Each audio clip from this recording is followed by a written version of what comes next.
Adams for 3. A.J. Hawk, $5,000.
The following program is a collection of stooges talking about happenings in the sports world. It is meant to be comedic informative.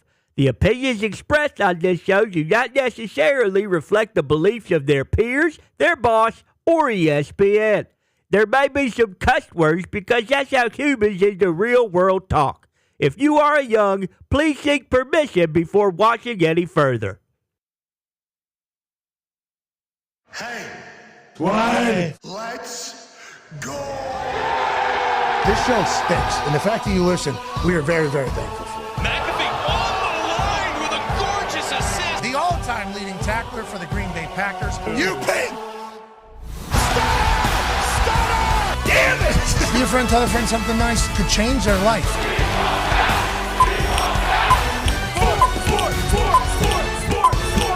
Hello, beautiful people, and welcome to our humble abode, the Thunderdome, on this massive Overreaction Monday, November 3rd, 2025. This program begins right now. Football is majestic. We are so incredibly lucky that we get a chance to chat about it every single day. And week 9 of the NFL season has delivered. And tonight it wraps up as the Cardinals will travel into Jerry World to take on the Dallas Cowboys. They're 3.5-point favorites at ESPN Bet. You can get them at just 3-point favorites. Jacoby Brissett will be a quarterback for the Arizona Cardinals, with Kyler maybe having some sort of role. Interesting situation over there. And then for Dallas, we just saw Stephen A. in First Take live from Jerry World. That looked like a sick setup down there. And anytime you can get the playmaker on TV, it's fantastic. Cam Newton obviously bringing the juice. Dahn Orlovsky looking so damn nice, didn't he? Oh, his complexion, he was glowing. His hair looked perfect. He'll be joining us in the second hour of today's show. Shay and obviously Stephen A. doing his thing down there. Looks like a place, though, that's obviously ready for a prime time matchup. Looks like a place that knows that their team can be great. Well, this week be the week where the Dallas Cowboys step up to the plate and become dominant against an Arizona Cardinals team who has lost a lot of games, but they've all been pretty close. Arizona Cardinals can go into Jerry World, may really turn this place upside down, get a big-time dub on Monday Night Football with Jacoby Brissett leading the way. That's what we'll be chit-chatting with Dahn Orlovsky about in the second hour. Adam Schefter will be joining us here after the first 15, and then we'll also do baseball. Okay, well, we're going to go to baseball in the second hour about 1:20. Jet Passon is currently committed to us at 1:20, but we got calls into the Dodgers. So if there's any Dodgers players right before they hit their parade are able to join the show at about 1:20, we might have to push Jet to tomorrow. Okay, might have to do that. Sure. Jet is learning about that right now as we speak. But we got some lines in the water over there for the Dodgers because we like to chit-chat from the wonderful team that just won back-to-back to win the World Series. Wow. Congratulations to them. People aren't happy about the way they won about winning it, but I'll tell you what, it's legal. It's allowed. They did it. Will they be the ones that cause some guardrails in the next negotiation on what these contracts could be? Is baseball about to transform completely from what they've been this entire time, where at the top they're going to spend a lot of money? Blue Jays, 5th highest payroll. Okay? Yeah. There's a lot of teams in the league. Blue Jays, 5th highest. Yeah, they're up there. Everybody's calling them like the Pittsburgh Pirates. People are talking about them like they're the Pirates. Pirates way down here. Pittsburgh, where I'm from, Pirates don't spend any money. So you got Pirates fans that love baseball. Okay, we love baseball. Got a lot of history here. And they're watching this Dodgers team win, and they're like, they're paying one guy more than our entire roster is down here. How is this fair? Well, that's going to be the convo now. And because the Dodgers win and the Dodgers spend a lot of money, they're going to be looking for defenses as well. And they're going to say, well, the Mets spent more than all of us. They didn't even make the playoffs. So this is like a tush-push conversation. If it's so easy just to spend money and win, well, how come the Mets aren't doing it? That's what the Dodgers say. It's a little bit different animal. We'll talk to Jet or a Dodger at about 1:20. The Talks the Tables here at Boston Corner. Hey, Patriots. Still going. Still going, baby. Longest win streak in the NFL right now. Let's keep it going. Very real team up there in New England. Such a culture shift from last year to this year, and another, kind of stepping stone for Drake May is just being able to do it all the time, and he does. Congrats to your Patriots. You have to be immensely happy with where you guys are at, leading the division over there. Now, in Ty, at Ty Schmidt, Carolina Panthers, good football team. Good football team. That's a good football team. It is. I mean, what a tough game to watch, just optically. But The worst. on that note, Carolina Panthers, good Great football team. It's a good football team. We're not worried about the Packers at all. Panthers, good football team. Sure. Tough football That's team. Tough football Gritty team. football team. Hard-nosed football team. That's what they are. Yeah. Packers, everything's okay. Duh. Yeah, everything's okay. Panthers, good Good football team. Yeah, that's what happens when you play a good football team on Sunday. Sometimes you're going to get beat. So, yeah. Boy, that was tough to watch. But again, Panthers, good football team. Good football Down. team. That's what you're saying to yourself if you're the Packers. And by the way, Panthers might be. Yeah. I mean, actually, that was an ugly game on both sides. Very. And you're going to have to be able to win some of those games to be a great football team. Panthers, though, over the last month have shown a very different side. Now they lose.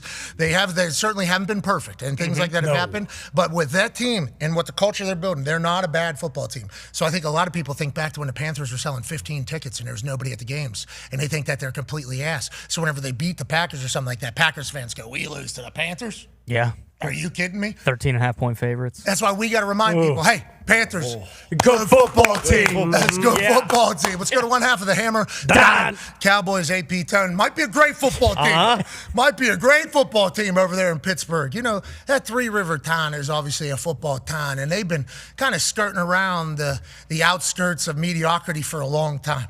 Okay, we've been having winning seasons, but we haven't been able to go to the Super Bowl. We haven't been able to field a team that we can see in the season that we will have confidence in that can maybe make a run. This offseason, they changed the entire game plan for the Pittsburgh Steelers. They spent $30 million a year on a wide receiver that's never done anything for Pittsburgh, trade him in from the Seattle Seahawks and DK Metcalf. They pay Aaron Rodgers $10 million a year, bring him in to be the quarterback because they've been trying to figure it out. Darius Slade, Jalen Ramsey, Jonnu Smith. You're talking about making plays all over the field and all over the roster, basically signifying, hey, we're going all in. Cam Hayward, who's been there for a long time on defense, he said, I think we all kind of understand what's happening. We don't know how much time we have left here, and we appreciate that the Steelers are going for it. And they played against the best team in the NFL. Yeah, they did. Yeah. They played against the best team in the NFL. Bar none. Acrisure. And whenever I started watching that game, I thought to myself, wow, we're going to win this thing pretty easily, just like we all thought. Maybe the Colts win by 60 with the way the Steelers defense is going. And Danny Dimes comes out there and just bum. Daniel Jones, this guy, Daniel Jones just crushing it. Bum. 7-0. Man, we're going to kill it. Then all of a sudden, Your guys' team just decided to start playing like everybody thought they were going to start playing. Steel curtain was all the way back. 6 forced turnovers, including, obviously, a muffed punt that is not able to be advanced. A lot of people from Pittsburgh are saying that should have been a touchdown.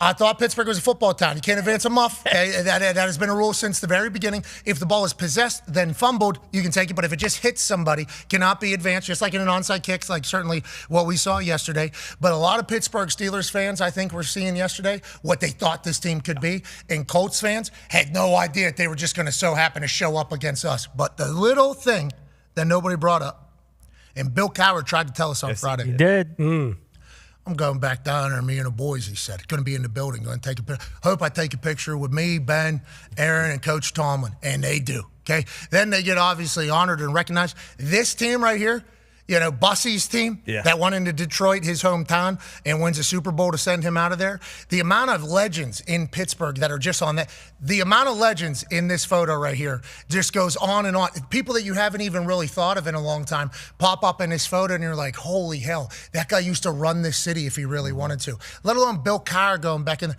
There was a lot of influence, I think, from what this team was and represented, in which Pittsburgh people say, this is our city. This is exactly who we are. And then you watch that Steelers team yesterday. It did feel like they drew a little inspiration. And we should have remembered that and thought of that and maybe called ahead of time and said, hey, can we do this another game? You know, another game maybe instead of against the Indianapolis Colts. Because we haven't been able to beat Steelers for a long time. This is supposed to be a get-back game for all the times that I played against Pittsburgh Steelers, and we just got absolutely killed. Instead, it was very much similar to the same 7-point ball game. Okay, you can't win any game with 7 turnovers. 7-point ball game. Good ball game. 7-point ball game. Yeah, we kicked a field goal with 13 seconds left, and then we had to attempt an onside kick, and then we would have been a Hail Mary if we would have got it. But instead, DK Metcalf, I believe, pulls it down, and it's game, set, match. But the Pittsburgh Steelers, this is exactly who you guys thought you could potentially be? Is this what the Steelers thought and hoped they could be? And guess what? There's enough time left in the season for this to become the reality for the Pittsburgh Steelers. Yes, it is who we all thought the defense could be. And the frustrating part about the last 2 weeks is the previous weeks they had shown flashes of that they can do this. This could be the defense that they could be. And in the last 2 weeks, they just got absolutely torched. And I think it was Dahn Orlovsky who came on earlier last week and said, like, the Steelers defense is just, they're doing more than I've ever seen them do, meaning getting into multiple personnel sets, different coverages, and they were screwing themselves. Yesterday they had Jalen Ramsey playing safety, and then Kyle Duggar, who they just traded for, come in and play safety, and they simplified everything. They were playing fast. They were flying around, obviously creating turnovers. And then you talked about that 2005 team being in the building. There's a lot of people saying Dick LeBeau came straight from that picture, straight to the sideline to coach the defense yesterday. But no, like, they're now 2-0 on the season when creating 5+ turnovers. So, you know, if we could get 5+ turnovers each game, the offense did just enough to punch in after those turnovers. But no, that whole team being there, the defense flying around yesterday, it was a good win. It was a good reset win. Here's the Steelers this season. They have 63 points off of turnovers. That's the most in the NFL. These are some Hembo stats. And they have 16 takeaways, which is the second most. But their defense ranks 25th in points per drive whenever it doesn't result in a takeaway. So there's a lot of left on the bone, play-by-play, says Hembo, for the Pittsburgh Steelers team. But, man, they looked a lot better than they had looked. And as soon as you put the eyes on that team start to fly around, it's like, this is what the Steelers fans all envision. Whenever we were at training camp, this is exactly what they were thinking about. And Aaron Rodgers having quite a moment on multiple moments. It's like they can do it. Feels like they feel they could do it. And the Colts, 7-point loss. Hey, it's our second loss of the season. These things are going to happen. Let's go forward. Danny Dimes had some incredible throws, had some tough moments. There was some maybe a little miscommunication on some routes and stuff like that. Can't be muffin punts. There's a lot of misfortune, too, and it might be because the 2005 team was there. But I think the Colts have all taken the right mindset. They're heading over to Germany. Okay, and we need 9 turnovers, and that's not 9 the number. No, that's 9 turnovers in the German language this upcoming game. Congrats to the Steelers. Thank you. Congrats to the Steelers. Steelers are a really good football team. Very good football team. You know what a really good seg is that we have found? Well, it's nowhere near accurate to the timer, please, in the lower right corner of the screen. No, it's nowhere near accurate with the time. This says 15 minutes. It's called the first 15. But remember, first 15 means scripted plays. That's right. Yeah. It's first 15 plays of the drive. It's ball. Nobody's saying, hey, first 15 plays that need to be like in the first minute and a half or 2 minutes of the game. No, because that drive might extend. First 15 plays driven by Ram, which whenever you hit the gas pedal in one of those Ram trucks, the only sweet sound that you can hear is we ride on clouds, obviously, and we're floating on clouds whenever we get a chance to talk about ball for the first 15 scripted plays of the program that has gone 42 minutes. But let's go ahead and hit that clock, start that clock right about now. Top 5 headlines from NFL Week 9 Sunday slate. Well,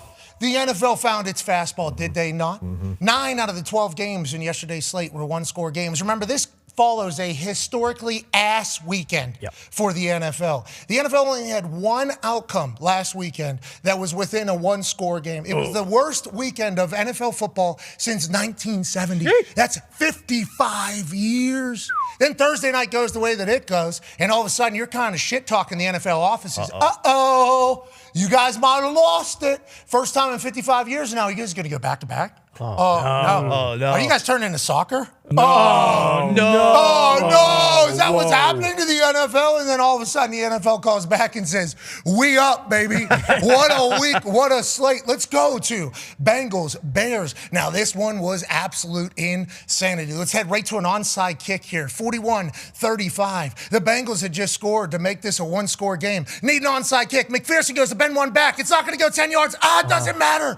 Touches the foot of a Bears player. Bengals recover. Joey Flacco has a chance to bring them back because this guy gave a toe tap to the ball. Bengals rock. Joey Flacco's got it now. Hold on. Everybody understands what's about to take place. Joey Flacco walks him down the field. Maybe too fast. Maybe too fast. Delivers an absolute seed to Andre Yosivas. Incredibly cool tatted man. T. Higgins had massive game. Jamar, massive. Chase Brown, massive. Yosivas, massive game. No punts. This team, unstoppable. Nope. I don't think so. You can't give Caleb Williams 50 seconds and one timeout. Caleb marches down the field. 3rd and 10, we pick up on his own 28, scrambling, doing some Caleb shit. This man walked in to the NFL with the ability to electrify. People were calling him maybe the next Mahomes. Had we seen it yet? No. There he picks up a huge first down, continues the drive. Now in zone 42, 1st and 10, 25 seconds left. No timeouts. We just spent it. What's he going to do with it? Oh, how about the first tight end drafted? Coast and Loveland over the middle.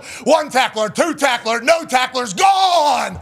Coast and Loveland scores a game-winning touchdown after nobody decides to cover him or tackle him in the most important part of the game, the final minute of the fourth quarter, and the Chicago Bears steal a dub in Cincinnati away from Joey Flacco and the Bengals. What a drive by Caleb Williams. Now, a lot of people are going to say that Bengals defense is ass. Oh, man. Certainly. A lot.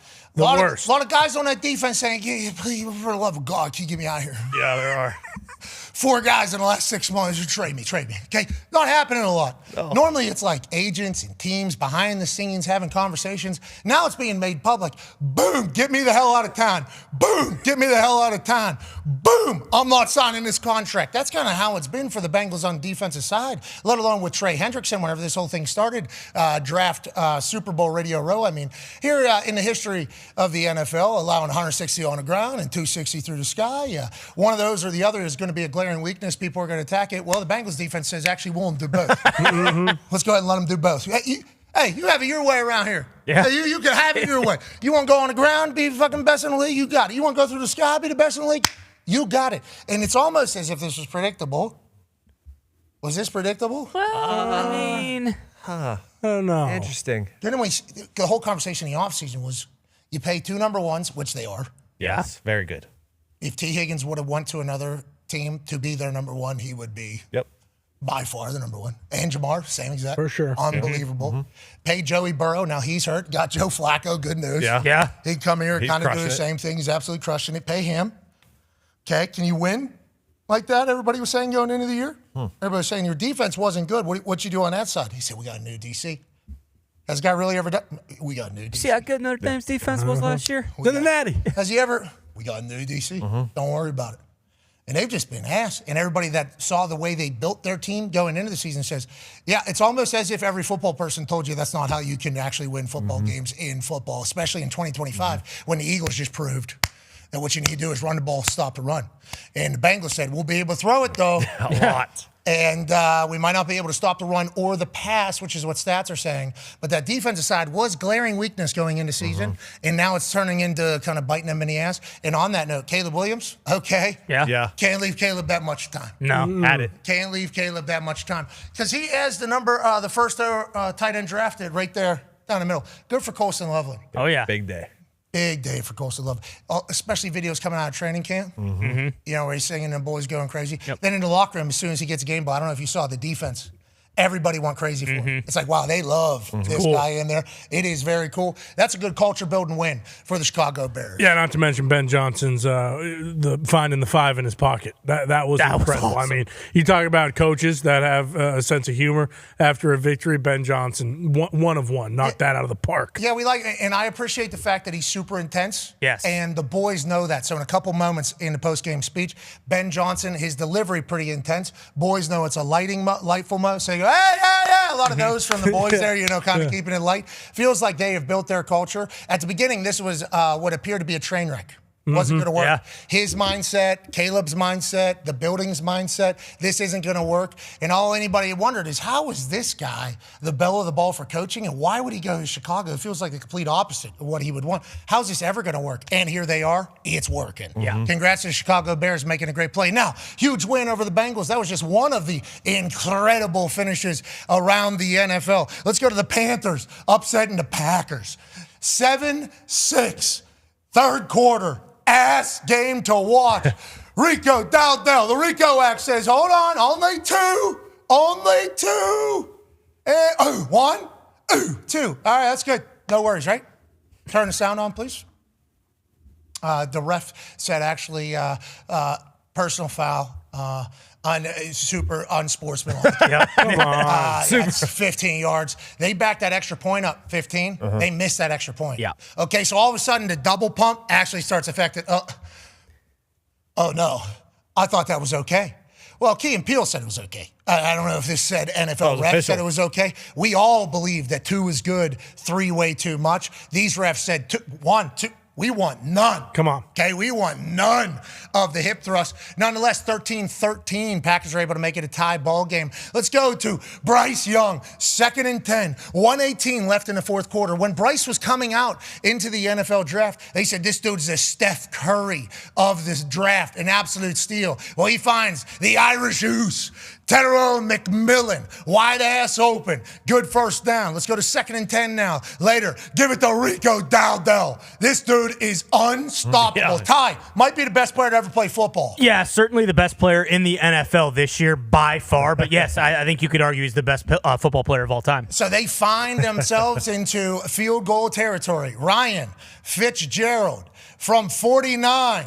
Give me that. 48 was the extra point that he missed earlier. 49 was the game winner. And the Carolina Panthers beat the Green Bay Packers in a walk-off in Lambeau. What a moment, what a time. And Ty, the Panthers are a good football team. Yeah, I mean, they dominated this game, or controlled it. Dominated, I guess, is one way of saying it, because it was a one-score game and it took a field goal to beat them. But I think the Packers only had 3 possessions in the first half. They just knew exactly what they needed to do to win. They knew it was potentially going to come down to a field goal. And on the flip side, you know, the Packers, once again, special teams kind of kills them, whereas special teams could have killed the Panthers. But what a kick by rookie Ryan Fitzgerald. It was massive. And when he was lining up for it, every Packers fan knew there was a 0% chance that he was going to miss that.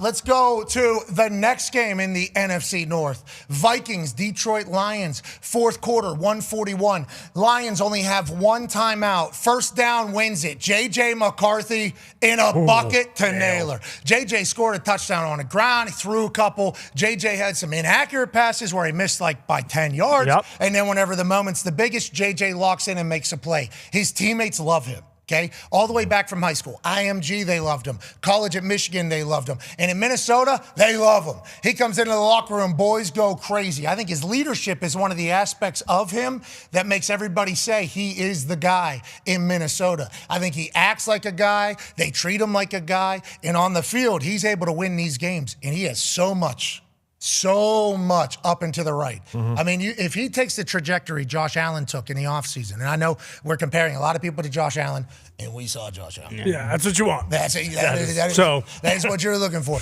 But if he takes the trajectory of Josh Allen in these off seasons, he gets more accurate. If he's able to get a little bit more accurate, especially with his leadership and his work ethic that everybody says, if he's able to stay healthy, it's like JJ, hey, all of a sudden you start looking at that draft class, and it's like, holy shit. That might be the best draft class of all time. Yeah. Go ahead, comment. Yeah, and he's a sicko. Like when Kevin O'Connell's giving him the game ball after in the locker room, like after they walk in and everything, like him losing his mind before getting the game ball, awesome. The team reacting to him doing that was really cool, and just him living up to the moment. Like how many times in the last 2 years have teams gone into Detroit and beaten them? Like we talked about the Lions being 13-3 in primetime games since the MCDC era has started. Like typically the Lions rise to the occasion. The fact that they did it, especially since we were kind of, at least I was kind of talking a bit of junk about him not playing last week when Carl Wentz had a baby on the way and one arm. Like for him to show up like that was incredible. 27-24, 27 points against the Detroit Lions team. Now, and it wasn't the prettiest. There was some blocked kick. There was a blocked kick. There was a turnover.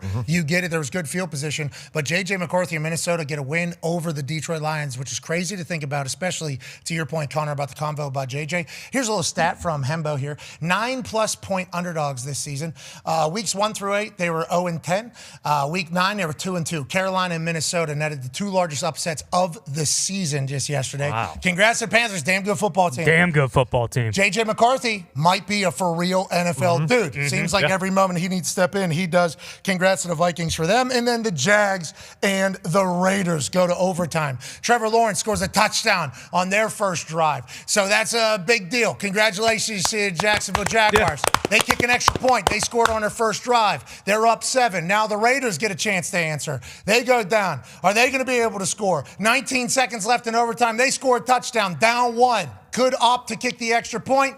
They say for the good of football, we're going for 2. Love it. We love that move. Ultimately, it gives them a loss, though. Instead of having a 1 at the end, Raiders decide to go for 2. Pete Carroll says, he was open.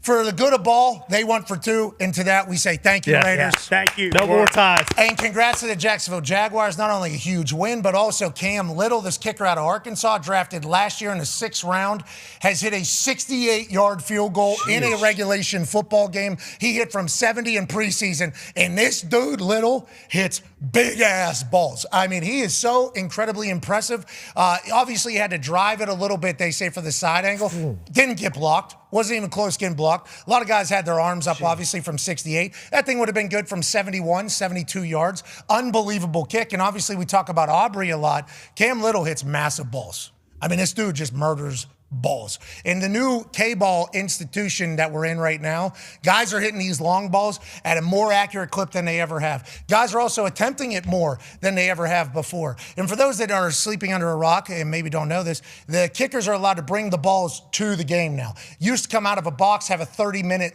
session on when you're allowed to break it down, so it was a little beat up, but it wasn't too beat up. Now, just like quarterbacks, kickers are allowed to bring their own balls, have to pass an inspection for how hard it is, obviously the amount of pressure in there, and then what it looks like. And then guys now have gone 7 for 11 from 60 push. Crazy. Yeah. And a 68-yard field goal has been hit, and everybody's just assuming that a 70-yarder is on the way. So right now, Cam Little has the record, but I think for the first time in the history of ball, it's not safe. Oh, yeah. I do not think it's safe, especially if you get a situation at the end of half. Okay, let's go to the number 4 headline as we got 132 left, and we're through the first headline here. Injuries, we don't like them. No, we don't. At all. Hate them, actually.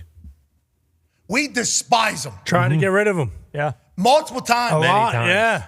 Multiple times. Joe Alt, obviously, legend for that Chargers team. The way they play with him and without him, a little bit different. He leaves the game with an ankle. Travis Hunter last Friday was listed on the IR after getting hurt in Thursday's practice with a knee. Obviously, T's and P's to all these dudes. We're pulling for them, but these are electrifying, very important players. On that note, Jaden Daniels last night up 38-7. It dislocates his elbow, it appears, and who knows what else whenever it comes out of testing. But that was nasty, especially for a guy that is as important to the game of football in the NFL right now as he is. Jaden is a big deal for football. We all like the way he plays. We all love watching him. They obviously didn't play their best game. They're down by a lot. He's on the field. Why is he on the field? If he's not on the field, though, people saying he's not going down with the ship. He ends up getting hurt. Don't love to see that. Tucker Kraft, we were just singing his praises literally last week for taking over a game. He exits with a knee. And then obviously C.J. Stroud got a concussion as well. Marshawn Lattimore and Luke McCaffrey, both from the Commanders, also get hurt.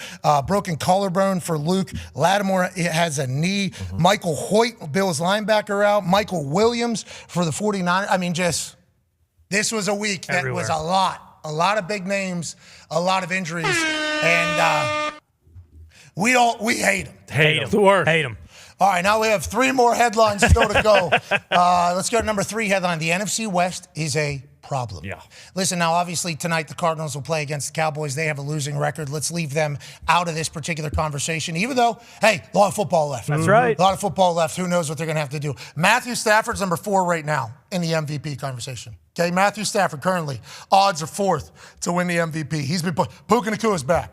Okay, Puka Nacua scoring touchdowns. Puka Nacua actually commented in our Instagram to one of his numerous highlights that were posted, and he said, just trying to be good enough to get back on the program, Moose. And we'd like to let you know, Puka, you're welcome anytime. What a perfect superstar for Los Angeles Puka Nacua is. He's a dog, he's tough, and he's got a quarterback thrown to him that isn't scared to break NFL records. If you look at the wide receivers with the best seasons throughout the history of the NFL, you're going to see the quarterback, Matthew Stafford, next to the guys that are doing that. He's a special talent. He and I were drafted in the same year.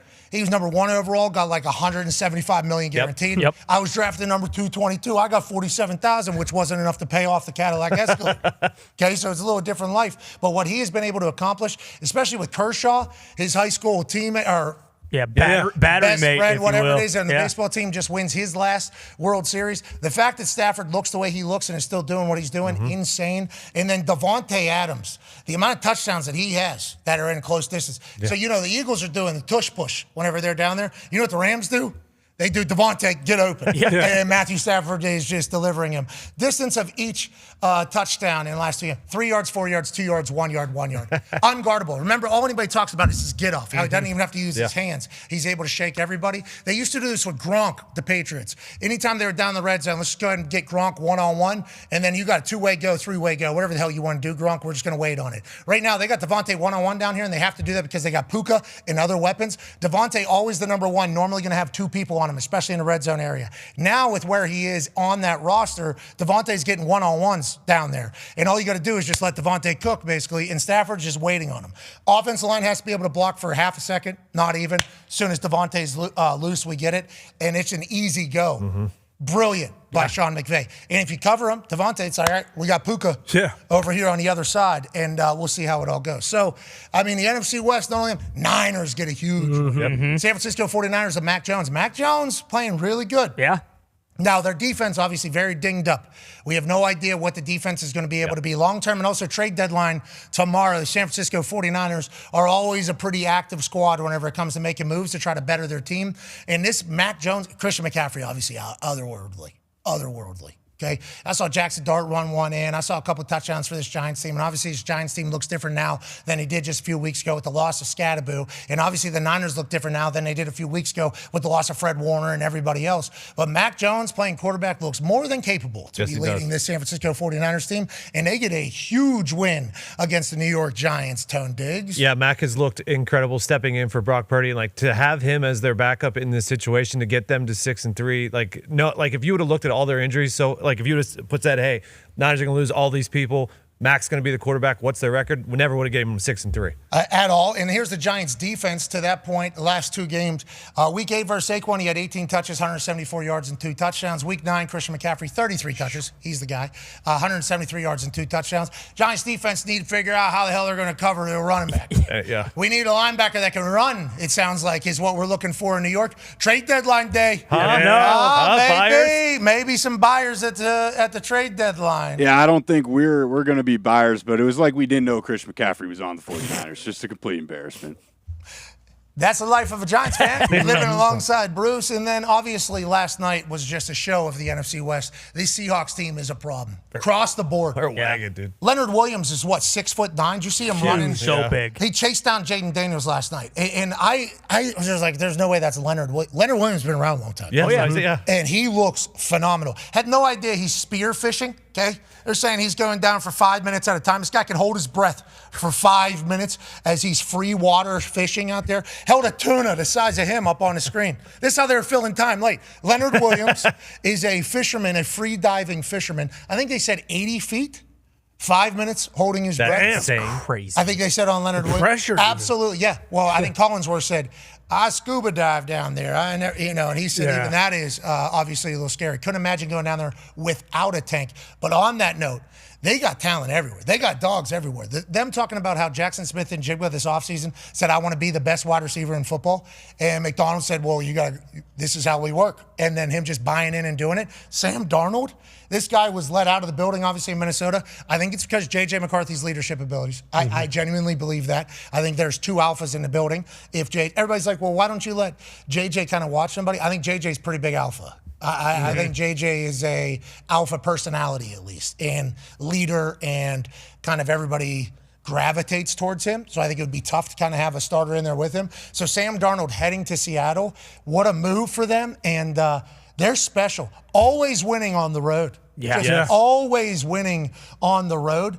And I like the cut of their jib out there a lot. And we all know Seattle, especially if their fans are all in, which it feels like they are and should be, is impossible to play at. Yeah. This Seahawks team is very special. Well, and very cool for Mike McDaniel and the Seahawks to be good last year and then be good last year and then make a change. Like Geno Smith and the Seattle Seahawks with DK, they were good. And then instead of kind of just riding that out, see what happens, they say, hey, look, Sam Darnold's better. Jackson Smith and Jigba, he needs to get the ball more. I mean, Sam Darnold threw 2 touchdowns to a guy named Torrey Horton. I get it. I probably should have known who that guy was. I didn't going into the game. That's good touchdown parlay builder there. Oh, man. Not to mention the third string tight end he threw a touchdown to, number 82, Wilson. No idea who that is either. What a touchdown parlay builder. It would have been dynamic, but I mean, Arroyo here, A.J. Barner, Jackson Smith and Jigba. Jackson Smith and Jigba didn't even score, and they still put up 38 points. The Seattle Seahawks are awesome to watch. Yeah, the Commanders fans said they're beating an elementary team. Yep. They're beating an elementary team. And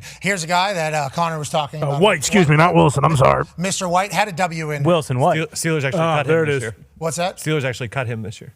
Mr. White? Yeah. Okay, so he looks like he's found a good home out there in Seattle then. Congrats to the Seahawks and the NFC West. We'll see the Cardinals tonight as they take on, obviously, the Dallas Cowboys. Let's go to the number 2 headline from the weekend. The Bills beat Dahn the Chiefs, okay? And everybody's going to say, well, the Bills, they beat the Chiefs again in the regular season. You can't beat them in postseason. Well, it's like, well, what are the Bills supposed to do? Lose in the regular season? It's much better to win than it is to lose in these games. And if you watch the way this game went, boy, that Bills team beat the hell out of Patrick Mahomes. I mean, there was a string there of 3-4 straight plays where Patrick was just taking huge shots. It's like this Bills team has a little bit of a different attitude, maybe. They seem to be the ones that want to be the aggressors. They're the ones that want to be tougher. They beat Dahn, the Kansas City Chiefs. I think that is a little bit alarming if you're a Kansas City Chiefs fan. And also, if you're a Buffalo Bills fan, it's like, hey, hold on now. We got a little bit of an edge, feels like this team has. You got Josh Allen, obviously, on the offensive side, so you're going to be great on the offensive side of the ball, you would assume. Defense thumping this Kansas City Chiefs team as much as they did, and obviously making plays all over the place and getting a huge win. Great for the Buffalo Bills. Yeah, great for the Buffalo Bills, but like you're saying, if you're a Chiefs fan, you're just holding your breath every single time you're watching Mahomes play now. We've talked about it the last couple weeks about him running the ball and kind of get smacked around more. It's like, obviously this game isn't the end-all, be-all for them because there is a good chance they see each other in the playoffs. But, boy, Patrick Mahomes needs to take care of himself. We can't have that guy getting hurt and missing a good chunk of time over the next couple weeks. Here's some Hembo stats out of the Bills-Chiefs game. Patrick Mahomes versus this Bills defense, 44% completion percentage, which is a career low. I think he had to go back to college since he had a completion percentage below 50%. 13.1 average depth of target is his career high. Nobody was getting open, just kind of throwing around. Yeah. He threw for 444 air yards and 69 yak. Nothing easy underneath, says Hembo. A little anecdote, he says. And they hit him a career high 15 times. Flawless plan and execution from the Buffalo Bills defense, says Hembo. They literally beat them Dahn. Yeah, and they had Ed Oliver out. Their best defensive lineman, highest paid defensive lineman, wasn't even playing, and they had all that pressure. It was awesome. Good for the Bills. Maybe this is the year. Could be. Maybe this is the year for the Buffalo Bills. Good to see a Bosa cooking out there. And then number one headline from the weekend is turn back the clocks an hour. Yeah, right. About 11 years. Hell yeah. Look at the AFC leaders. Colts, Patriots, Broncos, Steelers. That's 2025. Let's go back to 2014, shall we? Boom! Wow. Who's up there? Damn. Old school So cool. tradition. 11 years ago. Now, did I choose to take this angle for the number one headline so that I could show? Go back 2025, please. Boom! The Colts still number one. Let's make sure we understand that. Okay, let's make sure we understand that. Tough loss to the Pittsburgh Steelers. Great Good football team. But the Pittsburgh Steelers currently leading the AFC North, which is why they're seated in fourth, although others might have a couple more wins than them, including the Buffalo Bills, who are 6-2, who have already had their bye. New England Patriots lead the AFC East. The Denver Broncos lead the AFC West. And Pittsburgh Steelers and Indianapolis Colts got the North and the South, respectively. It's like this is old school football all of a sudden. And this Broncos team, hey, Dude. Denver Broncos are a real deal. Going into the season, the Broncos were some Super Bowl favorites. Some Super Bowl, what's it called? Whenever you're like, people love you. Darlings, Super Bowl darlings by a lot of fans. And the Denver Broncos get a huge win over the Houston Texans down in Houston with a walk-off from Will Lutz. And there was a moment before this kick between Sean Payton, head coach of the Broncos, and Will Lutz. Hey, right through. Man, a little smile. That's awesome. I love everything about it because you have to think to yourself, hey, the head coach has got to really get along with the kicker if this is what he's saying to him right before. A little bit of a violent motion. Don't know exactly what he said. Just say, hey, Will, hey, look at me. Fucking, yeah. We need to make this one. Do it. We need to make this one. Will Lutz makes the kick. Will Lutz now, under Sean Payton, because he was with him at the New Orleans Saints. Sean Payton brings him up to Denver. Sean Payton and Will love it. 14 of 16. And clutch field goals under Sean Payton. It's all the way back to the Saints. Pretty good. Game tying or go-ahead field goals in the final 2 minutes of regulation plus OT. Yeah, I think Sean Payton has a lot of faith, and he's just reminding Will, hey, you're going out there to make this thing.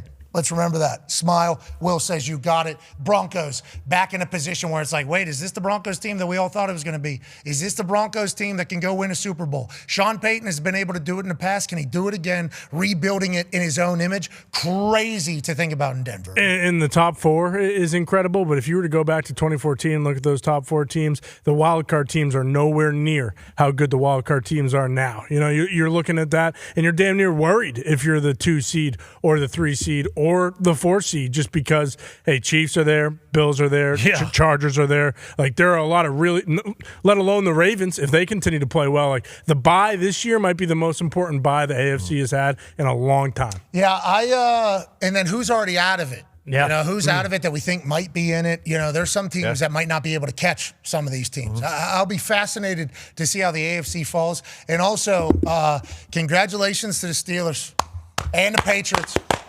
And the Colts. Tough one for me to be able to celebrate the Colts, but still number one in the AFC out here. Okay. Yeah. Don't you worry about it. Joining us now in the best truck down the line. Nothing stops a Ram truck. No, it doesn't. Yeah, ride high, ride comfortable, ride in style, ride with grit, ride with Ram.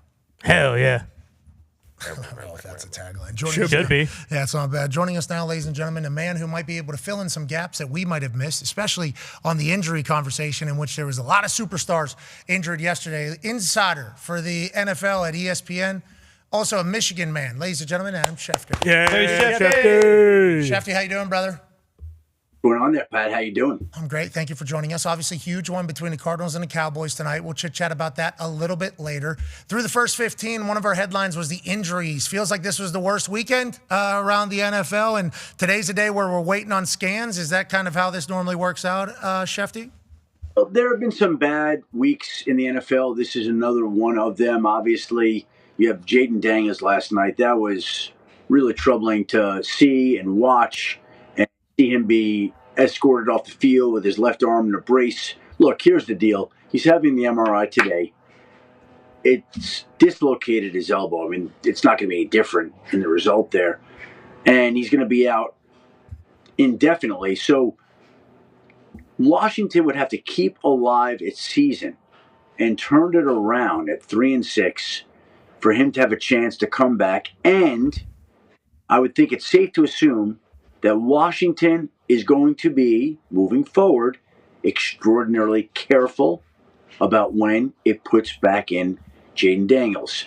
And so if they're not winning here in the weeks to come, then I think there's a real chance that we've seen the last of Jaden Daniels this season. Man. I think that's in the realm of possibility. Yeah. He's definitely, it's possible his season is over.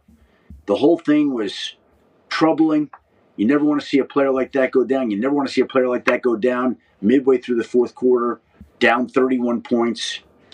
That franchise has been through that before, and it's unfortunate the way the whole thing unfolded. Yeah, I agree. And watching along live at the time because I couldn't fall asleep because I guess I'm just a sicko. And listening to Tirico and Collinsworth try to fill time was certainly something I was enjoying while I was watching it. And then you see that injury happen. It's like, oh, that's nasty, nasty. And then this morning I saw it. They were blurring it out on SportsCenter. That's how nasty it was. So obviously the future of the franchise, they're going to be careful with. We respect that. Let's talk about some of the other injuries that took place. Obviously, Tucker Kraft had a knee. Joe Alt had a knee, an ankle. Travis Hunter had a knee in practice. Do we know anything on or any updates on any of those particular guys? Tucker Kraft, the test came back today. Torn ACL confirmed. Out for the season. Just brutal. Dude, he just took over the NFL last week. Fuck, man. By the way, I do think this is Tucker Kraft's 25th birthday today. So it is. Jordan Love had an awful 27th birthday yesterday. Tucker Kraft had an awful 25th birthday today. There are a lot of bad birthday celebrations here with the Packers. And Tucker Kraft had developed into, you could argue, maybe the best tight end in the game right now. Coming off a huge game against the Pittsburgh Steelers, have been unbelievable. He's not only is he a great receiver, but he's a great blocker. He's a vital part of that offense. You see the numbers right there. Jordan Love targeting Tucker Kraft is off the charts. That target is now taken away. So, I mean, it's a tough one. I guess you're going to have Musgrave try to step up. I wouldn't think that they'll try to do anything at the trade deadline, but just a bad injury. Yeah, it sucks. Jaden Daniels, all these suck, by the way, because they're all superstars, which is something to think about. Joe Alt, ankle, and Travis Hunter would be the two from that particular. Travis Hunter came out of practice. He's on IR. They said his ACL was intact. That means they were scared it was an ACL, it sounds like. Putting him on IR is just to make sure he's 100%, or what are you hearing out of there, the news that dropped on Friday from Thursday's practice? Well, first of all, Travis Hunter is somebody that doesn't miss time. So when he goes down and he's out for 4 weeks, at minimum, that tells you it's not great. And I think it's going to be, my sense is it's going to be beyond that. It's going to be, as I was told, it's going to be, quote unquote, a while before Travis Hunter comes back. Jeez. And Jacksonville has been winning. And as long as they stay alive, I think we could see Travis Hunter again later this season. But I put this a little bit in the Jaden Daniels category. You're going to be careful with this guy. And they're in the playoff race right now, and they're doing a great job. But if they're not, you're not going to rush this guy back. You're going to be careful. And so I think it'll be a little while before we see Travis Hunter again this season. I don't know exactly when, but as I was told over the weekend, it's going to be a while. Travis Hunter, we will miss you, brother, and especially in this time where, a lot of growth can still happen for Travis Hunter on both sides of the ball. We'll miss him. Joe Alt with an ankle. We know what the Chargers are with Joe Alt. Obviously, the stats were a little bit polar whenever it was with Joe Alt, without Joe Alt. What should we be thinking here with Joe Alt as you look ahead? Well, I go back and look. He hurt his ankle in week 2, I believe it was, or when was it against the Giants? When did the Chargers play the Giants? What week was that? Is that week 2, 3, whatever it was, because Neighbors tore his ACL in that game. And before Neighbors went down, Joe Alt basically was carted off in that game with a high ankle sprain to the same ankle. Oh. He rested it, rehabbed it, and was able to come back weeks later. This time, my understanding is he's going to have a surgical procedure done to help stabilize the ankle. So whatever he missed last time, and I'd have to go look it up, I would think he's going to miss more time now. I'm going to guess he missed about 4 or 5 weeks. So, again, probably, hopefully, maybe later this season, maybe. Tough game, dude. Tough game. Football's a tough game. It's so hard to win. That's why, like, the Patriots winning for 20-plus years is so crazy to think about, because you lose a couple of your pillar guys, which is happening here around the league. We're literally just talking about it. You lose a couple of these pillar guys, all of a sudden your team looks vastly different. And it's like, are we even built to win without this person? And it's like, no. It changes everything, some of these injuries.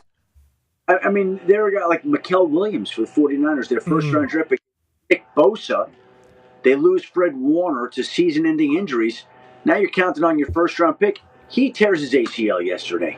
Like, I mean, it's where did the Chargers go get an offensive tackle now? It's not these guys. You can't find them. You can't find them. Where are the Niners? I mean, the Niners maybe they could go trade for some kind of edge, maybe, but it's brutal. It's so hard to try to replace that. Yeah, it's impossible. Yeah, the injury thing is just crazy. It's a guarantee that it's going to happen. Who is it is going to decide whether or not it kind of sends your entire season off course. So we got a couple trade deadline tomorrow, 4 p.m. Eastern time. Conman has a question for you. Yeah, Schefter, it's interesting too. 3 of those players you just named got hurt on MetLife Stadium again. That's been a convo going over the last couple of years. But looking at Washington, if Jaden Daniels is kind of going to be shut down, do you expect them to move some of the mercenaries, if you will, that they traded for just for this year? Debo, he's on a 1-year deal. Laramie Tunsil was acquired for picks. I don't know what his contract situation is, but do you see Washington maybe now becoming sellers then? It's a great question. It's an interesting point. I would say this. They're probably not there yet mentally. I'm not going to tell you that couldn't happen. It's funny. I had a team say something like that to me this morning. But every team approaches this differently. And obviously this is fresh in their building this morning. The loss last night, losing Jaden Daniels. I don't know how they'll react to it yet. You're not the first person to raise that issue today, but I don't have the answer to it, unfortunately. Okay, it's a pretty quick turnaround for them to have to make an entire franchise-determining decision, but they have to because trade deadline's tomorrow. You saw the graphic up there. Any trade is possible! Because of things that have happened in the past. Now, obviously, trade deadline has some massive names, like Marshawn Lynch ends up with Seattle. Carson Palmer goes out to the Raiders. He gets traded. Minkah Fitzpatrick gets traded. Could he get traded again, maybe? Jalen Ramsey ends up with the Rams during trade deadline.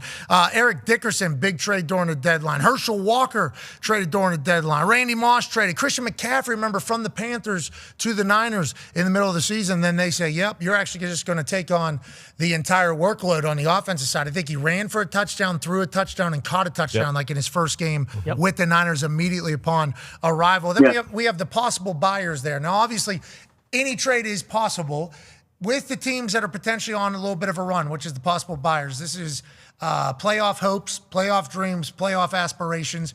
Are we 1 piece away, 2 pieces away? How active do you think everything is before tomorrow at 4 o'clock, Schefty?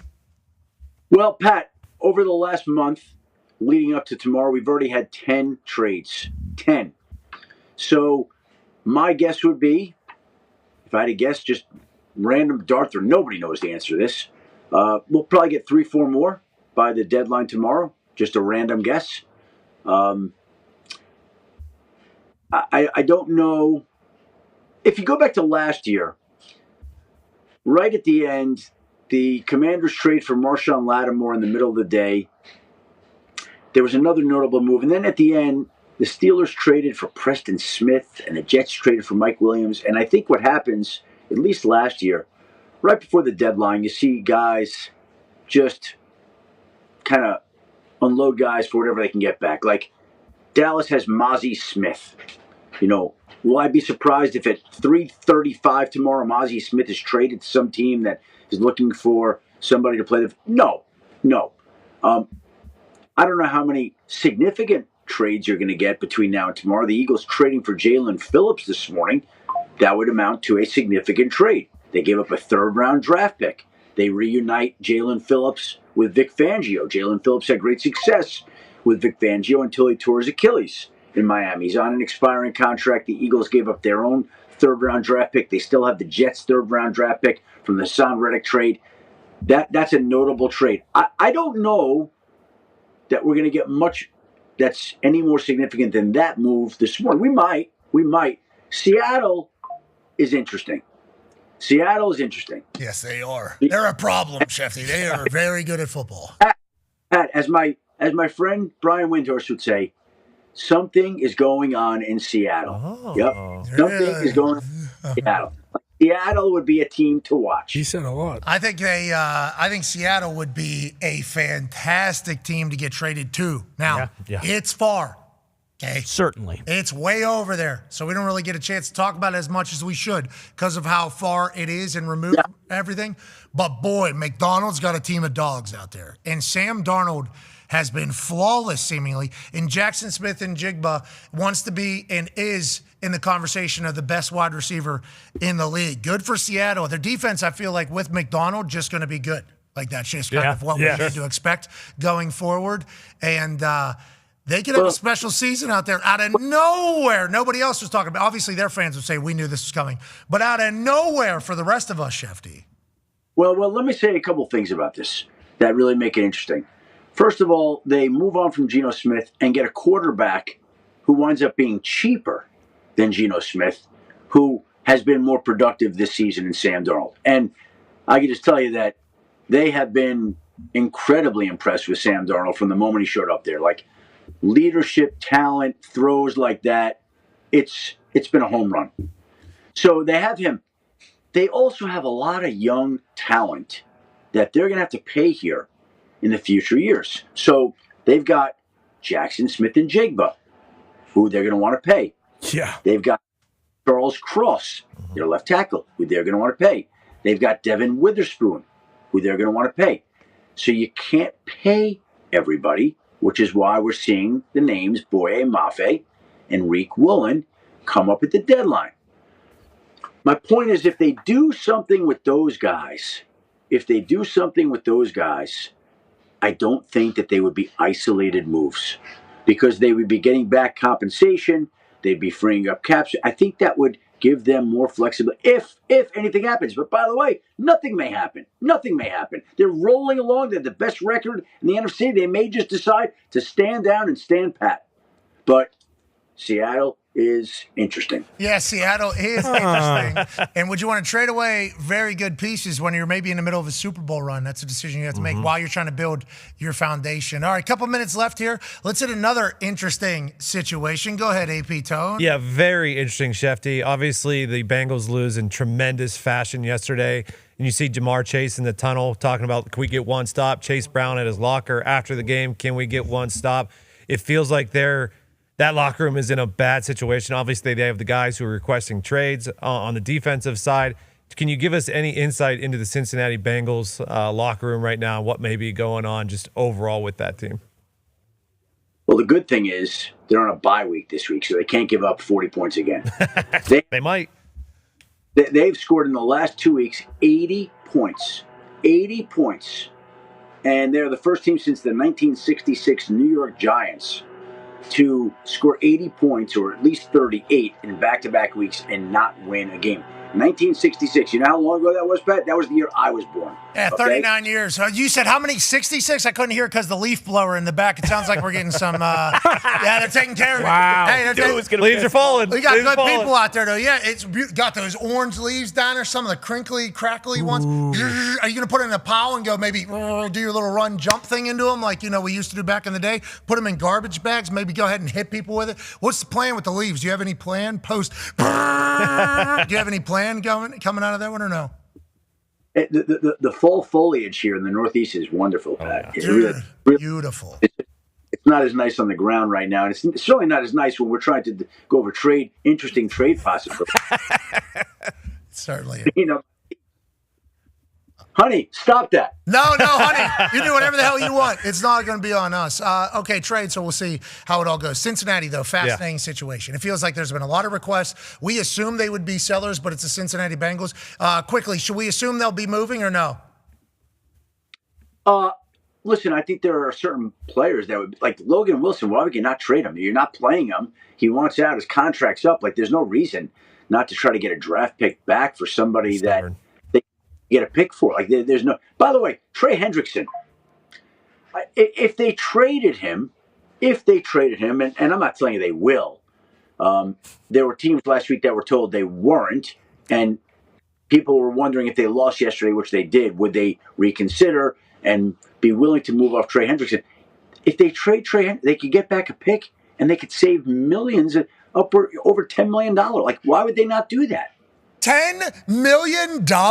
You would think the Bengals would make that move immediately. Come on over to Indy, Trey. Okay, last question. You got a minute on this one. Go ahead, Ty. Yeah, Schefter, what's the injury report looking for tonight? And also, we saw that Kyler Murray is not starting tonight, but he may have some sort of role. With him not playing, like, what does this mean for his future in Arizona potentially? Well, I think it's a question right now because Jacoby Brissett has played well, and even Rex Ryan this morning on Get Up said that he felt like the Cardinals' offense operates better with Jacoby Brissett. He's not the first person to say that. And so that leads you to wonder, okay, if Jacoby Brissett keeps playing well, they're going to keep having him play quarterback, or are they going to go back to Kyler? Look, and here's the other point to make here. Their general manager, Monty Ossenfort, their head coach, Jonathan, neither one of them drafted Kyler Murray. He's got $36.9 million of guaranteed money due next year.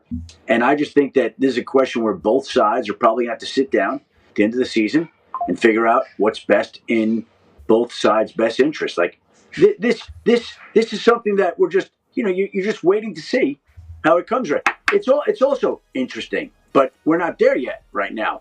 It's not full-blown interesting, but it could be. It could be interesting this offseason. We can't wait to watch. We'll catch up with you tonight. You're the man. That's Adam Schefter. Hour 2 will be on the other side. Be a friend. Tell a friend something nice. It might change your life. $4 million in prizes and charity as a result of the field goal kicking contest. And Pat, what do we got going today? Yeah, Reese, I'm happy I can't see that graphic from where I'm at. Just hearing about that is obviously something to make my wife and daughter not be thrilled. $4 million out the door because these college kids have been showing up in such a big way. Congratulations to Garrett Morris here. You were the ticket winner.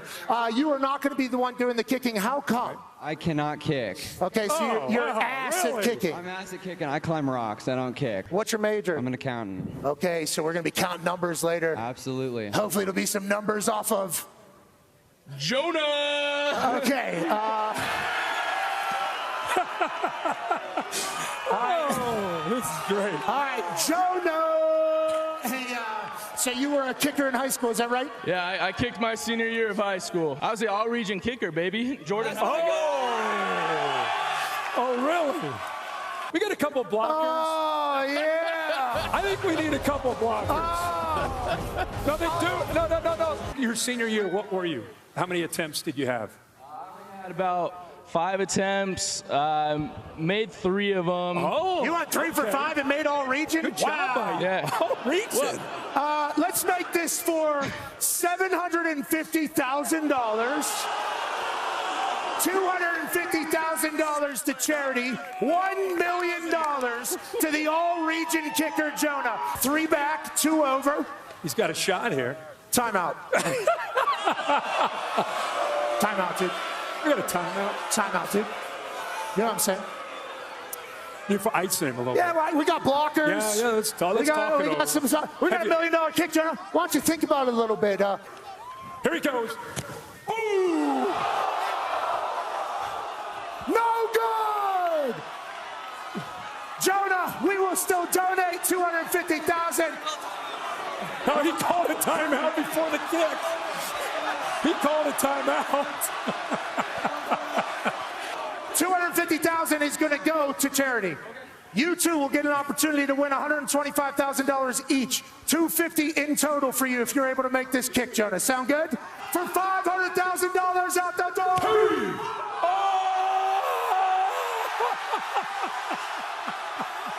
He curled that in. Oh, Steve's waving it off. I think that was good. Dude. Can New York tell us if that was in or not, like this at the NFL? I think it was good. Count it! $500,000 after review. Great work. Jonah, way to step up. Congratulations, brother. The following program is a collection of stooges talking about happenings in the sports world. It is meant to be comedic informative. The opinions expressed on this show do not necessarily reflect the beliefs of their peers, their boss, or ESPN. There may be some cuss words because that's how humans in the real world talk. If you are young, please seek permission before watching any further. Hey, let's go. This show stinks, and the fact that you listen, we are very, very thankful for. McAfee on the line with a gorgeous assist. The all-time leading tackler for the Green Bay Packers. You pink. Damn it! Be a friend, tell a friend something nice could change their life.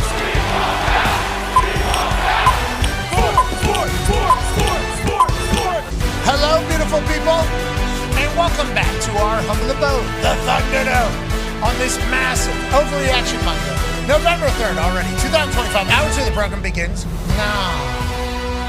Football is magical. We're incredibly lucky that we get a chance to chat about it. Shout out to college ball and NFL football showing up for us this weekend. And week 9 of the NFL season wraps up this evening as the Cardinals travel to Dallas to take on the Cowboys as 3.5 or 3-point underdogs. Jacoby Brissett will be starting at quarterback for the Arizona Cardinals. And after a conversation with Schefter just a few moments ago, this offseason is going to be a potentially interesting one with Kyler and the Cardinals. Now, as he was talking about that, I had a baseball bat in my hands because I remember that Kyler Murray is the first athlete maybe ever to be drafted top 10 in both baseball and in the NFL. The guy can see the curveball. Guy's got an incredible arm, and he's young enough still at this point to potentially catch a baseball career. Now, would he have to go down to AAA, AA, prove himself like Tim Tebow had to do for a while, or would he be able to maybe start around dugout for a little bit, get back into game tape, and then go ahead and out there for the Pittsburgh Pirates and be a starter by game 30? We have no idea how that would work, but it feels like if you talk to Schefter, he thinks all options are potentially on the table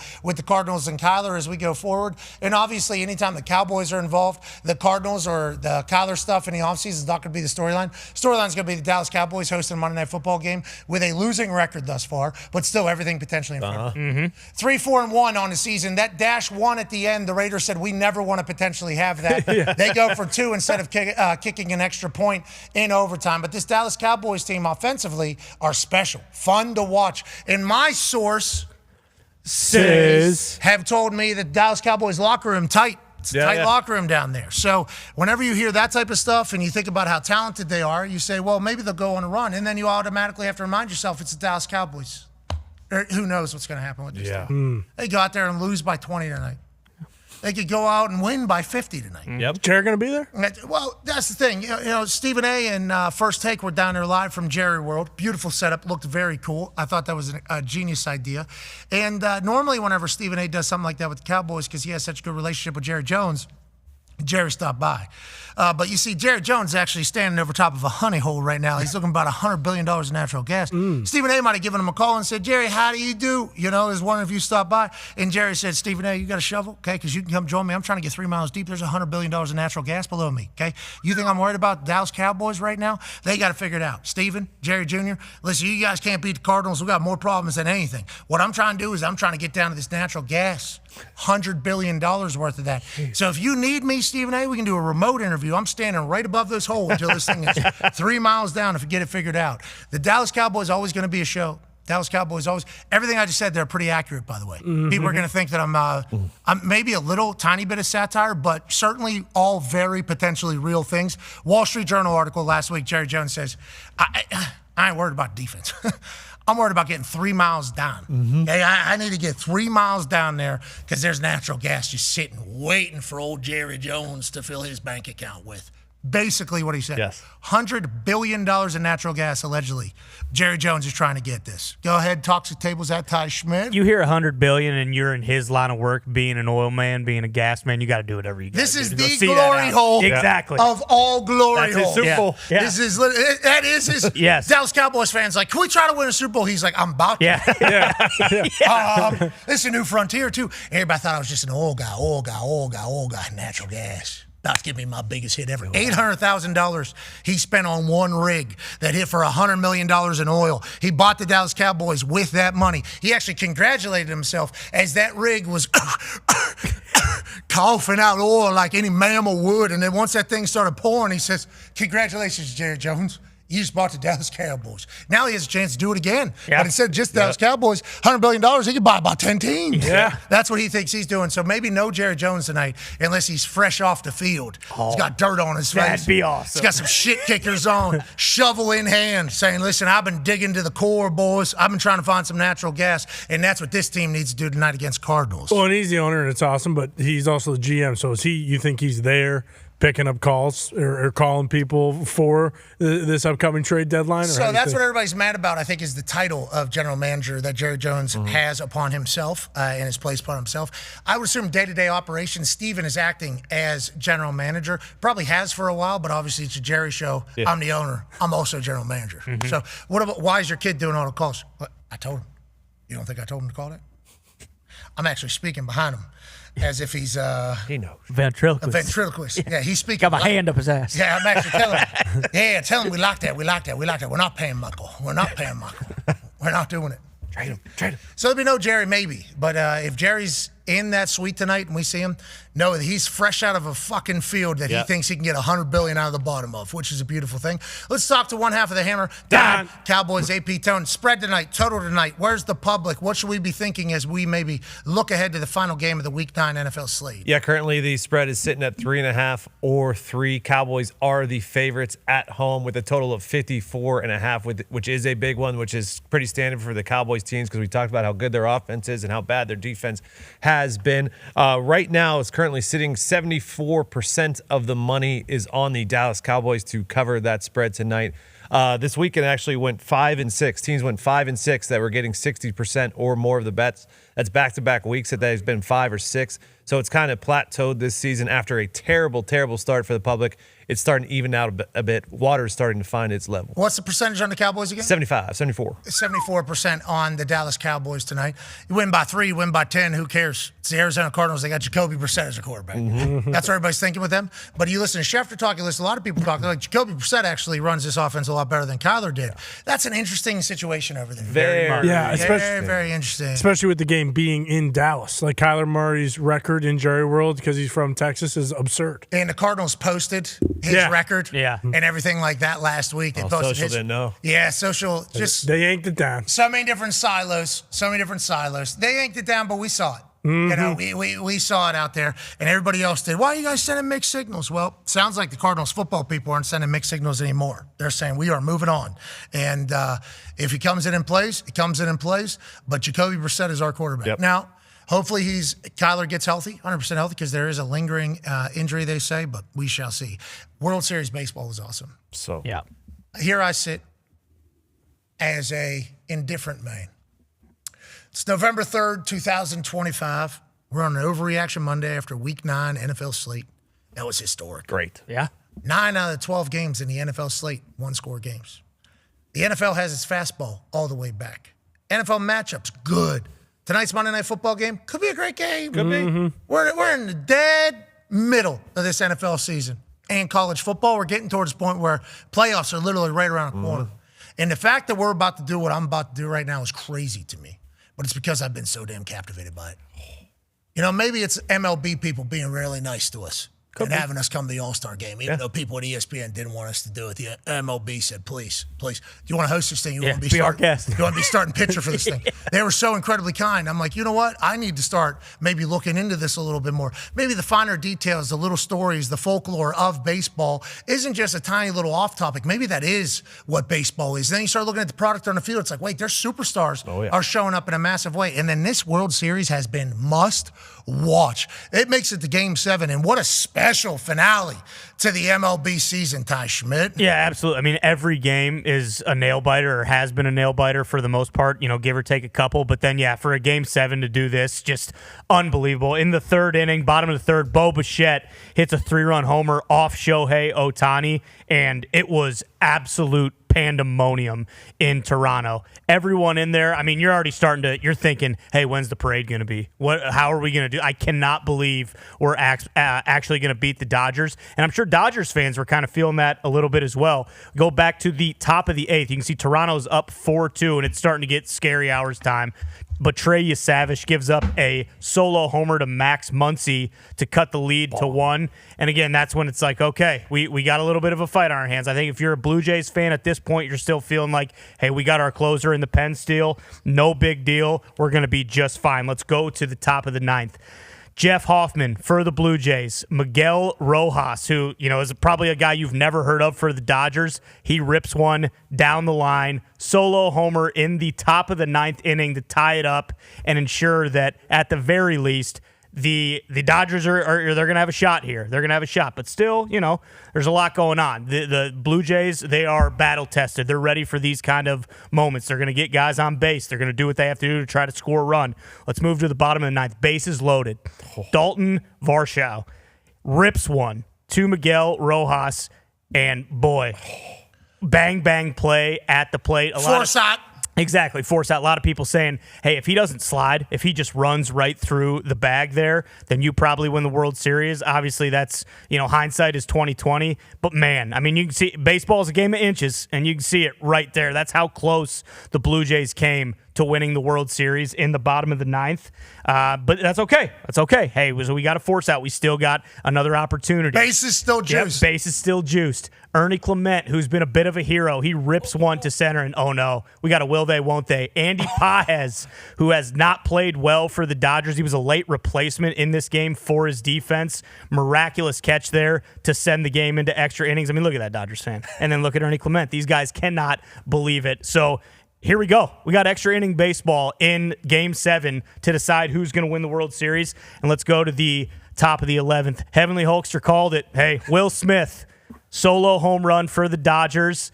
And boy, I mean, it sucked every ounce of juice, of energy, momentum outside of Rogers Center in Toronto. Dodgers fans could start to feel it. You could see there's a full clip of Kershaw in the bullpen. He goes crazy. He can't believe it. He can't believe it. And then bottom 11 with guys on first and third, the big wobble body, Alejandro Kirk, little nubber, 2 Mookie Betts. He turns 2.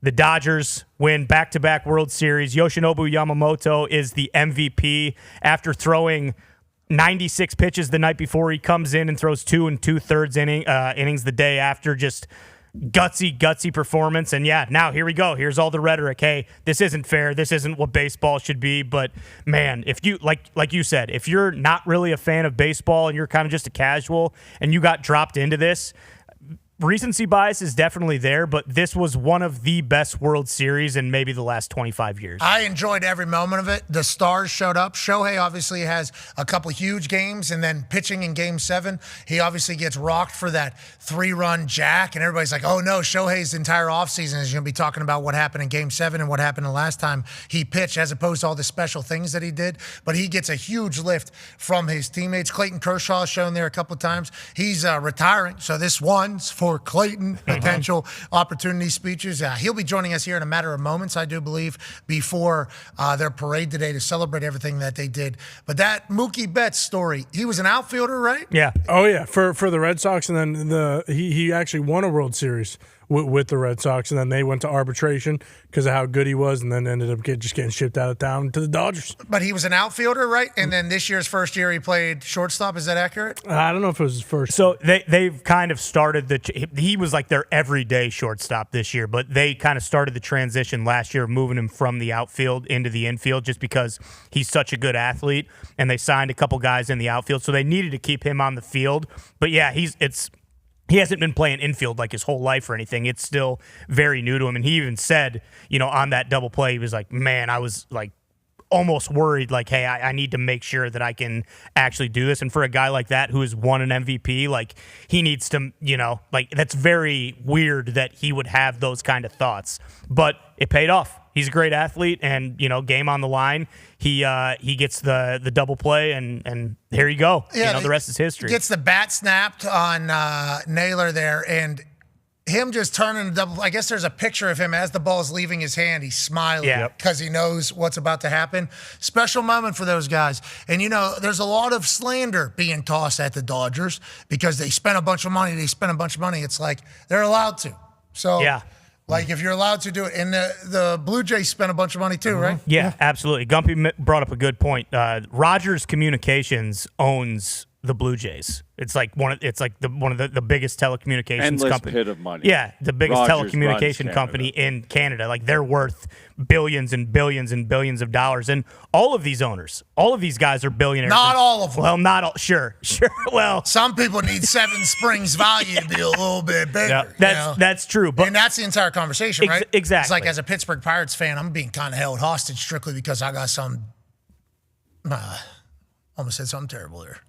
I'm happy that my lips stopped that. Okay. See, this is new me. Old me a little bit different there. I would have let that one fly. I'm not going to call this guy a doofus, okay? Which is what I was about to do. Some doofus dipshit. I think that would be okay. Yeah, but you don't know what he did with Seven Springs. I don't. Okay, I don't know how long he was in charge of Seven Springs, but I had some great times on that tubing hill with Tim McAfee. Okay, we're all suited and booted.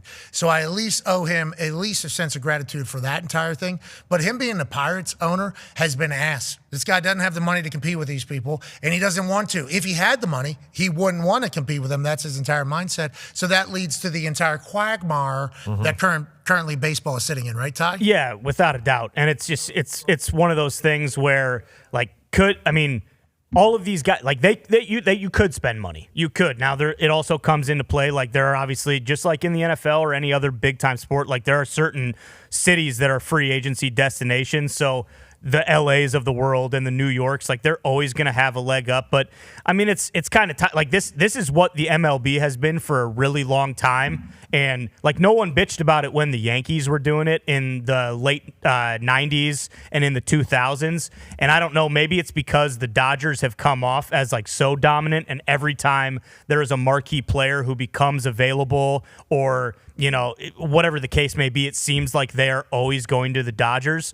But like you said, you mentioned it at the top of the show, the Mets spent the most money in baseball this year. They didn't make the playoffs. So like there are ways you can get around it. And it's kind of on the owner whether or not they want to just make the most money or they want their team to win a title. Game 7 of the Dodgers Blue Jays World Series, Sports Business Journal is reporting, peaked at $31.5 million. Wow. 31.5 million people. That's up 10% from 2019's Game 7. That's crazy. Congratulations, baseball. It's a big number. It's a big number, especially with how great the game was. It delivered. I mean, they had an 18-inning game, obviously. Yeah. They have an 11-inning game in the Game 7. It's like stars out everywhere. Clayton Kershaw, we don't know if he's going to be able to make it. We thought we had him. We don't know. They got the parade starting very soon. Sure. So that would have been a Hail Mary attempt. We will be having Jet join us here in a matter of moments to hopefully, fill us in on anything that we missed there. But baseball being up and to the right, great. Clayton Kershaw winning on his retirement year, sweet. Mookie Betts making a play. Shohei getting to have an offseason. And Yoshi Yamamoto is the best pitcher in baseball? Not better than Paul Skeens. No. I mean, I would say no, but like the big thing, like Skeens has never pitched in the playoffs. Like that's when it matters. Like this guy came in, that's why you pay him all that money, and he was absolutely he was unhittable. He was basically the Blue Jays' only kryptonite, and very fitting. And talk about having big time nuts and guts for him to throw as many pitches he did the night before. And then they basically said pregame, like, hey, every pitcher we have is going to be available to go except for Yamamoto. And he basically said, like, no, like if you need me, I can go. And he ends up closing out the game, throwing the last 2 2/3 innings. I just sent a tweet in that was sent to me by somebody who might have rooting interest and chit-chatting about baseball a little bit more. The NBA and MLB both had a Game 7 for its championship this year. The average viewership numbers weren't close. The NBA, 16.61, which is up, they said. Remember, numbers were up for this particular World Series, 25.98 million. And I don't know if that's accounting for Canada, Japan, and everything else like that, but it possibly could be. It's like baseball swinging a hot bat. Yes, it is. Mm-hmm. I'm becoming a fan of baseball. It's when so baseball's done now? Baseball's done. Yeah, pitchers and 3 catchers. months. Yeah, they report in 3 months. But this year, I shouldn't say this year, 2026, early 2026, we have the World Baseball Classic, which I don't want to say that's when you became a fan of baseball, but we had the Shohei versus Trout matchup, and it was kind of like a small picture of like, hey, this is what premier top-level baseball could be. And for the first time, in my opinion, for the first time ever, the U.S. this year, just with like their roster construction thus far, they're basically saying like, hey, let's go win this thing. In the years past, it's kind of just been like all the really elite guys don't want to get hurt. You have the regular season starting soon, so no reason to kind of bump up your entire offseason program to get ready for something like this. But we are legitimately trying to win this year. This is special for baseball if it's good. I mean, I locked in on it just like Four Nations. Ladies and gentlemen, joining us now is a man who is a 3-time World Series champion, 3-time Cy Young winner, 11-time All-Star, 2014 MVP. He has 3,052 strikeouts, 2.53 career ERA, 223 wins, and I saw him shirtless the other night. He looks like he's enjoying the hell out of his life. Ladies and gentlemen, high school graduate alongside Matthew Stafford, a man who goes out on top of the world, Clayton Kershaw. Yeah. How are you, dude? Hey, what's up, guys? Thanks for having me. Are you on a float right now? Thank you for joining us. How are the vibes? Oh, man, couldn't be better. Yeah, we're on our float. We're getting ready to take off from Dodger Stadium. And like you said, man, what a way to go out. It's going to be the best. This one's for Clayton. You know, there could be a couple of those speeches, and we appreciate you taking a couple moments here. But we don't want to hold up too much of your time. Obviously, big moment in your life. Can you describe to me the team? I mean, the grittiness of your squad. I put a tweet out that said, it feels like you guys Blue Jays there. Do you feel that? And what do you describe this team as? Yeah, man. I think you're talking about the grittiness. Sorry, you broke up a little bit, but this team has just been unbelievable all the way through. It's just so special to be a part of. Just the way we won that game, like it could have gone either way. The Blue Jays played unbelievable the whole time, and I can't believe we won, man. It's unbelievable. Well, congratulations. We're obviously losing service. Let's chit-chat a little bit about the conversation around the amount of superstars you guys have. Is that tough to deal with, or is it a culture strong over there? Culture is everything, I assume, for you guys. Why are you able to win with this when, like, the Mets not necessarily able to, or other places that have superstars? Yeah, I think it starts with the people, right? Like, yeah, these superstars are, Shohei, Mookie, Freddie, Will Smith, all these guys are unbelievable players and they're superstars, but they put the team first. And that can look a lot of different ways, from Mookie starting at shortstop, or from Will Smith catching, or from Freddie playing hurt, or Shohei pitching on short rest, and Yama pitching on no days rest. We just have a lot of guys willing to sacrifice for the good of the group. And that's why it works, is because you got to have superstar character, and we got those guys, man, and it's just so special. I love the amount of stars that you have. I like that the stars all show up. Stars can obviously get paid and not show up. Your guys seemingly always step up to the plate. Good metaphor there as a baseball host that I am currently. Have you guys thought about maybe taking those floats all the way to Japan with Yamamoto and Shohei? Are you guys going to put those things on boats? Maybe take a trip to Japan and celebrate this as well? Oh my God. Could you imagine going to Japan with those guys? I mean, that would be like traveling with the Beatles or Taylor Swift or something. So I'm all in, though. I'm all in. Let's get them over there. Tell me about your relationship with them. Honestly, tell me about the kind of Japanese culture mixing with your guys' locker room. Because I see you all doing this thing. I don't know what it is, but I see a lot of this stuff that seemingly everybody's all in. Can you tell me about mingling with the cultures, and what the hell is this? I wish I could see you, man. I don't even know what you're doing. That's like a little hip lock move we do to warm up, and I have no idea why that's our celebration, but that's why we do it. Oh, you guys say hi to Coop. Hey, congrats, Coop! Have fun, Coop! Yeah. I like that. Shohei, Yama, Roki, the Japanese culture is, they're just so gracious. I mean, I think that's the biggest thing, and they're willing to do anything for us, and they're willing to, take the ball. And Shohei's really taught us a lot. And I don't have enough. I mean, it's just unbelievable. I wish I had more things to say other than they're just amazing guys. Enjoy it all, Clayton. You deserve it, brother. Hell of a way to go out. Thank you for your service to sports and to us as sports fans throughout all the years. You earned it. You deserve it, brother. Enjoy yourself. So great. Hey, thank you very much for having me, guys. Appreciate it. Hey, spray tan that thing. Ladies and gentlemen, Clayton Kershaw. Yeah, Clayton. What a legend, dude. What a legend. Yeah. That was crazy. Hey, can Can anybody stop by today? You know, we don't want to overstep our boundaries. We got our parade today. Oh, okay, never mind. No, but we still got the time before, and everybody will be here. We'll send you asking. Kershaw wanting to come on was cool. Yeah. Like, that's cool. He's a legend. Best pitcher of his generation. Okay, how many years? So I saw the amount of strikeouts there. 3,052 strikeouts. Yeah, so like Skeens might have a chance to like get 3,000 strikeouts. A lot of people say with like the way pitchers are now, like 3,000 strikeouts, like no one who currently pitches in the MLB will ever reach that number again. This is an MLB graphic. Obviously, they have a lot of respect and appreciation for Clayton Kershaw. Seems like all his teammates do, too. I haven't really heard a single negative thing about him. Then he's got Coop, obviously, riding shotgun alongside of his entire run. Just kind of like a superstar, if you will, for the Major League Baseball. Yeah, without a doubt. And like early on in his career, he kind of had like the Peyton Manning thing going where like he was unbelievable in the regular season. He, winning Cy Youngs, striking out a bunch of guys, but then the Dodgers could never win the World Series, and that kind of dominated like the rhetoric around his early career. It's like, yeah, this guy's nails in the regular season, but he can't win the big one. And then for whatever, something changes, the Dodgers, whether it's ownership or they kind of make more of a commitment to go all in, they end up winning 3 World Series by the time he's done. Like, he will be a first ballot Hall of Famer, no question.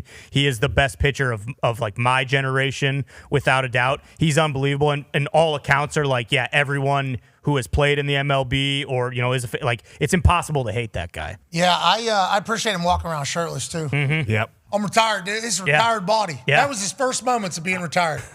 Give me a drink and let's go ahead and celebrate this entire thing. Baseball has been awesome. Culture, spectacular. Yes. Got to hang out with the boys a lot. Yeah. You're with the boys a ton. a lot. Well, like you said, in like the NFL, like if a baseball team didn't like each other, that team is not winning. Like, you just can't, because that's a long season. That's a lot of time away from your family, where it's like, if you don't like the guys in your clubhouse, I don't think there is any chance that you win a World Series. What, and the difference between an out and a home run is what? That? Yeah, exactly. Whenever you're hitting that. So if you have any negative energy or vibe, right. I mean, that is just a game changer, especially when you're dealing with humans. So shout out to the Dodgers doing it. They pissed a lot of people off. We'll talk to Jet Passon in the next couple of days to tell us what that means for the offseason. But shout out to baseball. We appreciate you. Can't wait for a World Baseball Classic. Cannot wait. And we need to be winning that shit, too. We're going to win. We stacked the lineup this year. Yeah, but so did Japan, right? I assume. Japan's got a couple of like the really good guys, but like the last time we played, like our starting pitchers, like who we're like, they're guys that are good in the majors, but guys that like you would have never heard of. Like Skeens is playing. What? Aaron Judge is playing. Big Dumper's playing. Bobby Witt Jr. is playing. Like all of like the biggest superstars. Where are these games at? So it's pool play. So all of our pool play games are in Texas. I want to say at the Rangers Stadium. There's also games in Miami. There's games in Japan. And then I believe there's some in like Latin America somewhere. So you have pool play there. And then the finals, the championship, are in Miami at the Marlins Stadium. Okay, let's go win that, America. Oh, yeah. Shout out to baseball. We appreciate it. Shout out to football, obviously having a huge day yesterday, NFL football. And we said 9 out of the 12 games were one-score games on Sunday slate. Colts game count as that. Okay, that was a 7-point ball game against Pittsburgh Steelers. Now, Pittsburgh Steelers, I gave credit to Danny Smith, this man who chews a law bazooka gun. I mean, Danny Smith, Yinzer legend, been coach of special teams a long time. Me and this guy, I would say, great relationship is kind of how we would both describe it, just strictly because I think he had respect for me because I am from Pittsburgh coming into the league, and then he would come chat with me. I would talk shit back to him. He would talk shit to me. We're Pittsburgh people. That is kind of how it went. And this man has been committed to ball for a very, very long time, and he chews an obnoxious amount of gum all the time. I mean, this is just who he is as a person. And I gave him credit yesterday just because the amount of respect I have for him about basically beating a new kickoff rule. This gum-chewing Yinzer genius just beat the damn rule book. Brand new kickoff right now. We're kicking off from a different spot than everybody's lined up. Then there was a 15-yard penalty. That thing goes to the 50. Chris Boswell just kicks this thing out of bounds inside the 10-yard line. Let me just go ahead and boot this thing out of bounds. Commentators, everybody kind of thinking to themselves, what the hell these guys just do? Try and pin him, what an idiot. And he goes, yep, thank you. That'll do it. And then they show Danny Smith. He's celebrating, baby. Look at that walk. Hey, yep, beat it. Beat the game. Beat the game. He's letting everybody know, too. He's letting everybody, but just like we said, we read the rule book. We prepared for this. This is what we said. This is exactly, these son of bitches don't even know. We got to tell them. It's on 25. So the rule is, yep, put that on 25. You know, he feels very good about himself, and Boz is having to explain to offensive linemen and tight ends and everybody, hey, we're putting ball's going to 25. We prepare for this day. He goes, that's right. That's right. That's exactly what we're looking for. Ball at the 25 is a great starting position now at this stage of what the football is, because 35-yard line is touchback drive start. So the reason why the rules, they got it to 25 is because the rule says 25 yards from the place in which you kicked or 25 from the end zone. So if you're kicking off at the 50, drive starts immediately at the 25. You just kick that thing out of bounds. Genius. I gave him credit. You know where he found it? Where's that? Where? The Colts did it. Against the Raiders. I must have been taking a dump. This happened in the Loud House earlier this season. Rigoberto Sanchez kicks it out of bounds. Commentators call him terrible. What an idiot, this guy. This guy's no control. Why would you do that? Then all of a sudden they place the ball at the 25-yard line after Shane Steichen. Everybody explains, hey, 25 yards from the thing. That's where it's supposed to be. So the Colts actually are the super geniuses. Okay. Danny Smith kind of ripped it from him. Now, Danny Smith, though, certainly executed perfectly in the time in which they did. But that situation right there was pretty indicative of what the Pittsburgh Steelers were yesterday. Everything working. Seemingly everything. It was a close game, though. Waitman, the 7-point game. Waitman, the 24-7 here. The Colts have a huge comeback. It's been 24-17 before you know it. Waitman, punter for the Steelers. Everybody's talking about Josh Downs not getting a hit and everything like that. Bomb. Just hits an absolute bomb there that gets Downs kind of rolling. Ball hits him. That's one turnover. TJ Watt, strip sack, pick by Wilson. It felt like the Pittsburgh Steelers, everything was going their direction. So getting a kickoff that outsmarts the current rule and it exposes a loophole in the current rule that is said is like kind of apropos for what the Pittsburgh Steelers were yesterday. Yeah, I mean, everything was pretty much perfect. The only thing that wasn't perfect is they did not score after that muff punt. That is not a touchdown. You cannot advance a muff punt, for those who did not know that. People didn't know, Ball. There's a lot of Pittsburgh people. A lot of Pittsburgh people. Whoa. Well, that which I was. No, I know because I'm a punter. Okay, so literally, muff. I'm trying to get all the muffs. Sure. I'm muff hunting. Yeah. Yes, you are. I'm muff hunting, okay? If I can hit this thing higher and this guy will muff this thing, chaos down there. That is what I'm looking for muffs. Now, everybody that plays in the NFL, though, every special teams coordinator said, that's why the guy ran it in. He even knew this is not a touchdown because it's like one of the first things. But you got to cover the ball. You got to get on top of it. Yeah, we stop on 4th down, I do believe, down there, which is massive respect for our defense getting that stand. But other than that, it's like Steelers dominated Colts yesterday. That is kind of the story. Is there a reason for that muff punt rule that you can't advance it strategically wise? Why is that the rule? Isn't Vince Papale? Didn't he do it for the Eagles? And they're like, all right, we can't be having this happen every single game. The guy's a quarterback. He's scoring touchdowns. I don't think that can happen. I think it's because they never possess it. So they never possess the ball. So it's not a change of possession. So it's just like a live ball is kind of how it's viewed, as opposed to an extra down. You know, I think is kind of how. Go ahead. Can you advance, say you onside kick and it hits off the returning team and then you pick it up? Can you advance that? No. No, yeah. I didn't think so. So, yeah, it's possession. It's got to be possession. They got to possess it. Yeah. And they can half second. Boom. Blow up. Possession.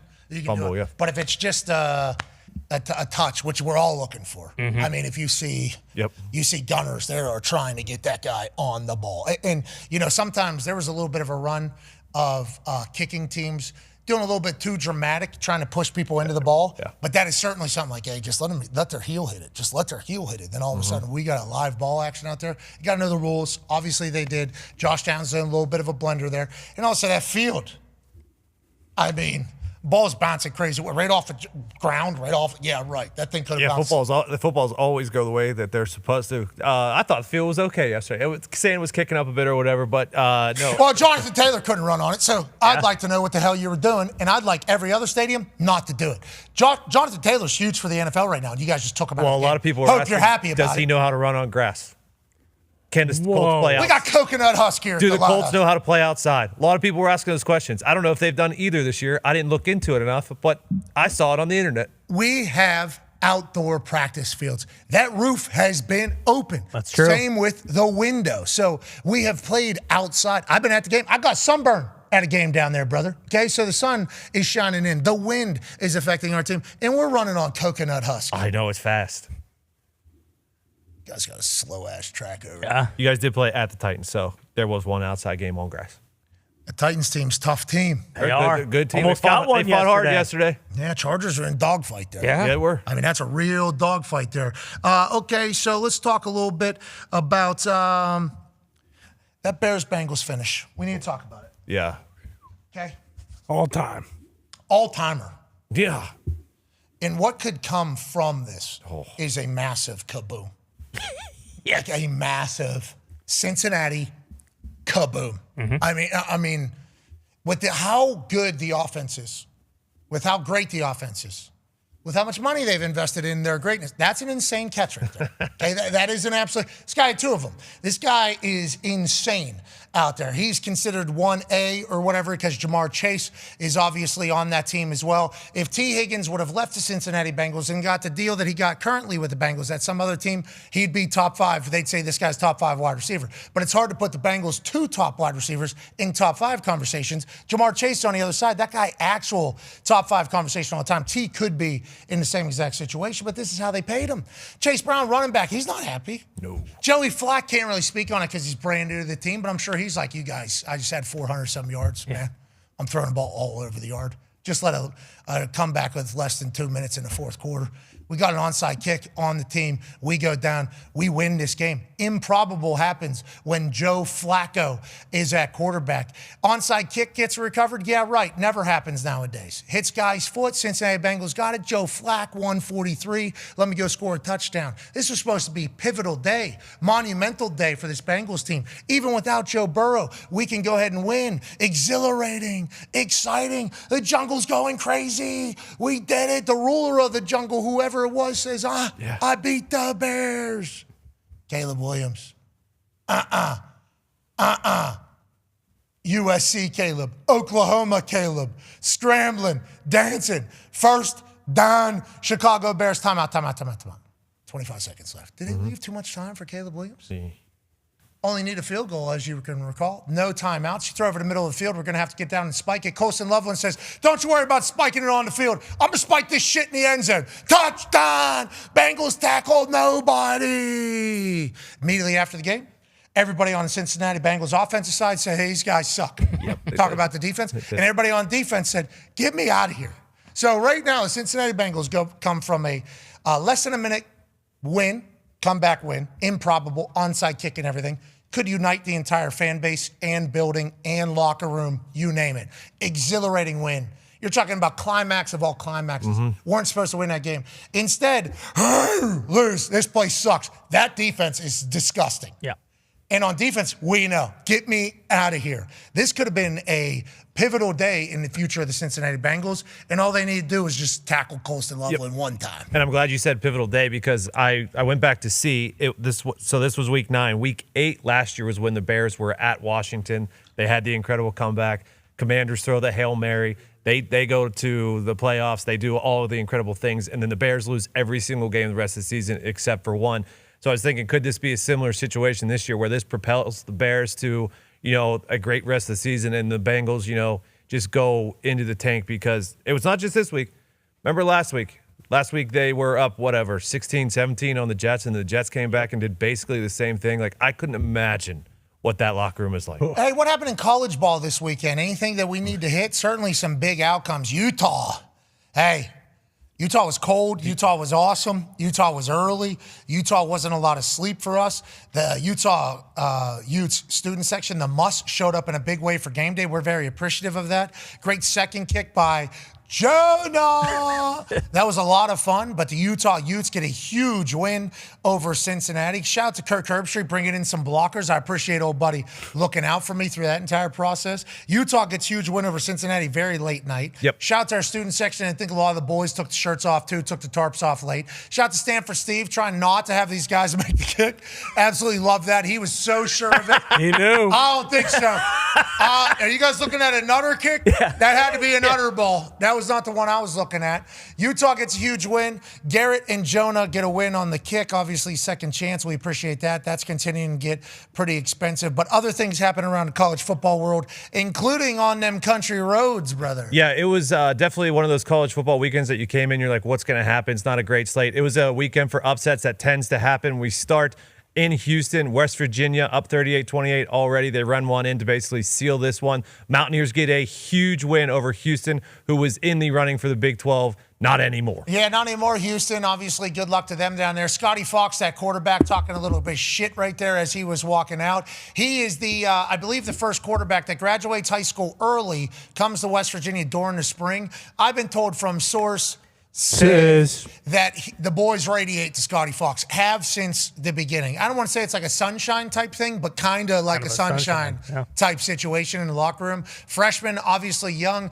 at the beginning of the season. They're trying to figure out the quarterback. We have a couple injuries, have a couple terrible games. Scotty Fox kind of gets handed the reins. This dude is electrifying. Mountaineers and Rich Rodriguez on the road back to Hard Edge get a huge win for the entire program. Yes, they did. And then you talked about on game day, teams that control their own destiny in the ACC. One of them was Georgia Tech, a high-scoring, insane battle. Haynes King had over 500 total yards in this game, but not enough. Throws a pick here for NC State. Now Georgia Tech is defeated. Is the ACC a one-bid league? It potentially could be when you go down to SMU, who was hosting Miami. Miami's first time out of the state. They go to overtime. Carson Beck throws an interception on the first possession. And then SMU gets the ball. They drive it down in overtime. They get the touchdown. They storm the field. ACC is in chaos now. Yeah, they certainly are in chaos. Rhett Lashley just got a new deal down there at SMU. SMU was having their homecoming game. Wow. And there was a lot of things up against it. Kirk Herbstreit mentioned it while he was talking about this game on game day. He talked to Gumpy beforehand, and Gumpy was certainly worried. Miami out of it now. They didn't control their destiny going into the weekend. They certainly don't anymore. How do you view the season? He was already reminiscing. Oh, no. He was already reminiscing. As soon as the game ended, he goes, we'll always have that Notre Dame win or whatever. You know, he was kind of looking back on it. Gumps, what are your thoughts on this year's Miami Hurricane squad? Those boys were sleeping coming off the bus. I don't know if you saw the video. It wasn't pretty. That was an early start, first time out of Florida. It was ugly. Carson Beck kind of just makes these mistakes when you can't have them, and we're kind of cooked. But I would like to urge everybody, let's slow down on the Cristobal hate. You know, I love Cristobal. He's a great recruiter, great head coach. Maybe think about OC a little bit. All right. Good luck to Miami. They're going to Gator Bowl. Yeah, maybe. Sure. Rely Quest Bowl. Yeah, the Belk Bowl, perhaps? Yeah. Oh, maybe. Yeah. Maybe. They're going to win it. No doubt. They're going to win it. Well, it depends on who plays, I guess. But it does feel like some teams kind of work themselves into a shoot. The shoot being out of the CFP conversation this weekend. Huge losses, a lot of chaos. Big wins as well. Go ahead, Tone. Yeah, there were some big wins. Let's go down to the SEC. First off with Texas. Vandy was coming to town. Texas. Arch, tell you what, there was a lot of talk and a lot of people clowning Arch at the beginning of the season. He has quietly the last 3 weeks been really, really good coming off of the concussion. Had an incredible game against Vandy. Texas gets a big win. They are still in the playoff hunt. Did you see Arch Manning? Obviously a little bit of a duck there. Who cares? His uncle's threw some ducks as long as they're in a good spot and everybody can catch them. That's great news. Vandy gets a huge loss here. They lose to Alabama and they lose to Texas. That does not mean that Vandy is not a success story in the SEC. They certainly should be heralded as such. But if you start looking down the line at the schedule going home, feels like Vandy might not make the college football playoff. Whenever you think about Texas, you see Arch Manning whenever he was coming out of the tunnel? Zoom in on his face. Jacked up. Back at the fucking crib, he actually says. And then they go out after 41 days of not having a home game. Crazy. They go out there and beat Vandy. Huge for them. Vibes for them are high. Same with another school that they obviously have a lot of rivalry with. Yeah, Oklahoma went into Tennessee and got just a ginormous win, because this is the statement win for Oklahoma this season, going on the road. They had the big one against Michigan at home, but they've been a little bit down as of late. Mateer played incredible. The defense got big stops. Oklahoma gets a huge win on the road to keep their playoff hopes alive. Congrats, Oklahoma. And let's go down to the SEC. There's some fun happening with a guy whose name is all in every conversation. Yep. Lane Kiffin, Ole Miss down at the SIP. The vibes are incredible. They got a big win against South Carolina, but a lot of the talk was just Lane on the sidelines. Obviously, he throws the oop here to Kywin Lacey. Incredible running back. And then he's pushing his players into the crowd. Hey, go celebrate. Go do the Oxford Leap with the student section. That's a 15-yard penalty, potentially a fine. Lane Kiffin says, who cares? It feels as if Lane Kiffin's vibes are insane at Ole Miss, especially in the middle of all of this. He FaceTimed me in the middle of game day. Okay, just FaceTimes me in the middle of it. We're doing this thing. I see a Lane Kiffin FaceTime. I answer it. He's got Winnidad and the boys in the car. Are they driving to the stadium together? Feels like that is what was happening. Yes. Just think about how close you got to be for all of this to happen, right? For all this to happen, how close this team has to be with Lane. So for all the potential distractions and everything like that, I don't think the Ole Miss team sees it at all. No. And it looks like they enjoy the hell out of themselves. Yeah. What a time to be alive down there. Congrats to Lane Kiffin and Ole Miss. And they might be on a trajectory. Oh, yeah. Yep. Hey, they might be dancing in 12 down to 1. Let's pivot back to the NFL. Joining us now is a man who's down at Jerry World. Ladies and gentlemen, he is the face of quarterback conversation on ESPN. Friend of the program, ladies and gentlemen, Dahn Orlovsky. Yeah, Dano. What's up? What's up? You feel so cool right now? This is a pretty cool shot right here, Dan. It is a pretty cool shot right here. So you're on about the 25-yard line, 30-yard line? I am on the 10-yard line. Oh, way down there. Okay, I forgot how big that. I'm on the 10, right about there, and then just that gigantic screen. Yeah, it's huge. It's beautiful. It changed the way people put LEDs in their stadium. And remember, at one point, that thing was so low, punters would hit it on every single punt. Now they've lifted it a bit where if you want to hit it, you still can if you're in the NFL, but usually very avoidable. I saw you down there on First Take. That looked electrifying. What are you doing in the stadium? Are you working tonight, or are you guys doing NFL Live from there? We got NFL Live from here, yeah. So First Take was like a mile away from the stadium at kind of like a big sports setup area. And then we have NFL Live from here, obviously countdown and then the game. Okay, so let's talk about the game tonight. Jacoby Brissett playing quarterback for the Arizona Cardinals. There's a chance that Kyler has a role for their team. What do you think about Arizona? And then on the other side, Dallas Cowboys, they could score 100, or this could be a game that they lose. Like if you ask Dallas Cowboys fans, they will somehow figure out a way to lose this game. Start with the Cardinals and then roll into the Cowboys, Dano. Yeah, I like the Cardinals tonight. One, this team, although 2-5 and 5 losses by 13 total points. So this is a team that is just a better football team than their record. Every game is incredibly close. And I would argue they've played offensively better this year with Jacoby Brissett than they did with Kyler Murray. It seems that he's got just as good of a connection with Trey McBride, who's one of the best tight ends in football. Seems like he's got a better connection with Marvin Harrison Jr., Jacoby does, than Kyler. And so I think this is a physical offensive line. They're going to play with multiple tight ends. They're going to run the football with success with 3 tight ends in the field against Dallas. Jacoby's a good player. Okay, he's been a good quarterback for years in the NFL. He's not as electric as a Kyler Murray, no question, but he's going to operate this offense, and I think time of possession can be huge for Arizona tonight. And then I would say defensively, Dallas's 2 receivers and tight end we know are fantastic. Defensively, this is a good unit. They don't give up a ton, or they don't allow a ton of points a game. It's a huge challenge, but Will Johnson, their cornerback, is playing good football. I would expect Budda Baker to get his hand on a ball tonight, if not 2. He's outstanding. Max Melton's been playing good, so I just think this is a better football team. I'm not telling everybody that Arizona is going to blow them out, but I think Arizona is more than capable of winning this game on the road. Jacoby, we talked to Schefter. Schefter said that a lot of people are saying this offense better with Jacoby at quarterback. Why is that? And what do you think about the handling of the entire situation? Schefter told us that this offseason could be interesting, as he did his Windhorst impression, for Kyler in Arizona. Your thoughts on that particular case? Yeah, so Kyler last year, I thought at times was playing like a top 5 quarterback. He really had some big-time performances.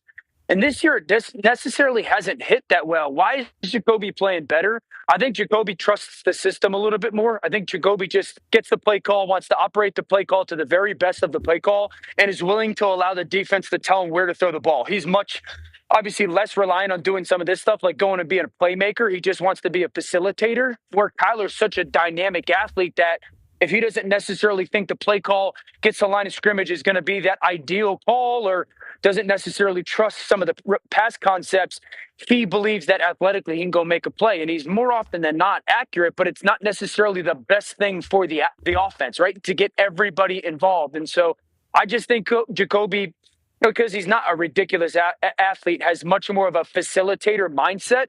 And this is an offense that talented. I like Mike Wilson, their second receiver. Marvin Harrison's had a much better performance than I think That Thursday night game, he had those big plays late. I think Herbie was on the call, if I remember that. Yeah, had a drop earlier, hit rock bottom, then came back at the end. Yeah, he's been much more productive. And so I think as a whole, Jacoby's this offense seems to be much more in rhythm this year with him at the quarterback. And McBride's an animal. I should have. Yeah, he is. He'll be all over the place tonight, and his energy is spectacular. He is must watch. Let's go to the Dallas Cowboys side of this entire thing. You were obviously a mile down the road with First Take. Cowboys fans feel however they feel in the moment. What are their expectations for tonight, and how do you think Jerry World looks tonight against the Cardinals? Yeah, I mean, this place would be rocking tonight. I think the expectations are almost every game they have to go score 38 to 40 to win. I mean, Arizona's going to control this game from an offensive perspective. And so if you're Dak in this offense, the challenge against Arizona's defense with Jonathan Gannon, kind of their head coach and defensive play caller, is like you often don't necessarily know what you're going to get. This is one of the defenses in the NFL that has, you don't necessarily have a consistency from guys. Guys will often be where they're not supposed to be. And you can't, as a quarterback, get to the line of scrimmage and be like, I know it's cover 3 or I know it's cover 2. You're kind of looking at it going, I don't know if this is 2 or 3 or is it invert or is there safety in the middle field or is he on the backside hash? And so it's a very unorthodox coverage unit. Budda Baker is a safety that, I call them liars. They just do things you're not supposed to do. And so there'll be some good matchups on the perimeter. But I think the middle of the field is going to be a huge storyline tonight. Can Arizona confuse Dallas a little bit with some of their unique coverages? Okay, so it sounds like you like Arizona. You said that at the beginning. I'll be excited to watch NFL Live when you add in some more film for your argument. Let's talk about Week 9 NFL slate as a whole. Go ahead, Tone. Yeah, Dano, I believe it was you who came on last week, and we were talking about the Steelers' defense, and we were talking about how much they've been trying to disguise and putting themselves in bad positions. This week, they trade for Kyle Duggar, so he's new at safety. Jalen Ramsey's got to go back and play safety because of injuries. They simplified everything. They played fast. What did you see from them on the tape? Yeah, the two things. Number one, the simplification, absolutely. They did way less post-snap movement and trying to over-rotate and stuff. And then the second thing is, attached to that, the defensive line went at the offense much more than caught people. I talked about that, where defense, when it came to stopping the run, they were just kind of catching guys. This time you just saw dudes just firing off the ball. Highsmith firing off the ball. Harmon firing off the ball. Cam firing off the ball. I think the most telling schematic thing is this, Tone. The number one aggressive offense throwing the football in early downs this year has been the Indianapolis Colts. That they've been by far the team that wanted to throw the ball in early downs, and they were really good at it. Thank you. See, Pittsburgh was very smart in regards to they played some third down coverages on early downs. So you saw like 1st and 10 clips where they would run cover 2 man. Cover 2 man is a traditionally like third and obvious passing situation. 2 safeties deep, man-to-man underneath. You got to get 12 yards to get a first down. Pittsburgh did that on early downs. And so it was the awareness of Indy wants to throw the football. Okay, they want to throw the football on early downs. Let's commit to playing coverage on those downs. Pass rush guys on the perimeter. Those guys weren't playing the run there. TJ's not playing the run there on 1st and 10. And so I thought that from Pittsburgh's perspective was very smart. They were going to say, hey, on early downs, we're going to defend the run. We're going to commit to playing with coverage and pass rushers go get the B pass rushers. I appreciate what you're saying, that it was just great strategy and scheme and everything like that. And I don't know if you heard Tone Diggs say it, but he said in the middle of your answer that Dick LeBeau probably went down and put on the headset. Did you see the 2005 team was in the building? And did you immediately, like me, understand that the Pittsburgh Steelers boys who were trying to impress the Pittsburgh Steelers, brand new Pittsburgh Steelers, probably wanted to play a little bit more Pittsburgh Steelers football? Because that's what it felt like as I was watching the game as a Colts fan, thinking to myself, what the hell is this team doing? This is what the Steelers are supposed to look like. This is not what they've been all year. It was a surprise, Dano, for me. Yeah, I agree. Yeah, I agree. From at least the defensive perspective, I didn't know that they were in the building. That's pretty sweet. But, I think that some research. If this is who they could be. Now, here's the caveat. Like, I want to applaud them. There's no doubt. And tip of the hat, played well. But they've got those 2 wins this year that are really only about the takeaways. And so, yes, they're awesome. And if you're going to bank on those, great. But they're still you want to see more consistency with playing dominant brand of football, a dominant defensive brand of football? Absolutely big time performance. Getting the takeaways is huge. I'm not concerned if I'm a Colts fan. I don't love the way my tackles played. If I'm a Colts fan, I don't love that. But they're elite rushers that you're dealing with. One of the interceptions batted up in the air. I'm not going to kill the quarterback over that. The fumble, there's not a ton that he can do about that. The TJ Watt strip stat. So I'm not overly concerned if I'm the Colts. This was a little bit more of an aberration for me than, oh my gosh, Daniel Jones reverting back. Great word out of you, honestly. That was a phenomenal word out of you right there. Aberration right there. I'll certainly try to use it in a sentence. Tommy Maddox also in the building. His name was top left. Left off the list. Yeah, I mean, Madman Bobby Maddox. Gunn looked good. Yeah, he did look pretty good. I mean, all the boys looked good, including Jeff Reed, skipper in there in the middle, number 3. Same. He's in the middle of all the staff. I like that. Player, staff. Jeff Reed, staff in there. I like the way Jeff Reed made a lot of huge kicks in a very, very difficult place. A lot of studs on that team back in the building. Okay, question here before the hard out from Con Man about, quarterback play right now. Yeah, Dano, it feels like last year we had this conversation like, hey, this might be the greatest, QB draft class first round that we've ever seen. And now, we're 27 games, give or take, into some of these careers, some less, some more. Do you think last year, the 2024 class between Caleb, Jaden, May, Penix, McCarthy, and Bo will go down as one of the best ever? Because if you're just looking at the the AFC right now, it is loaded with talent.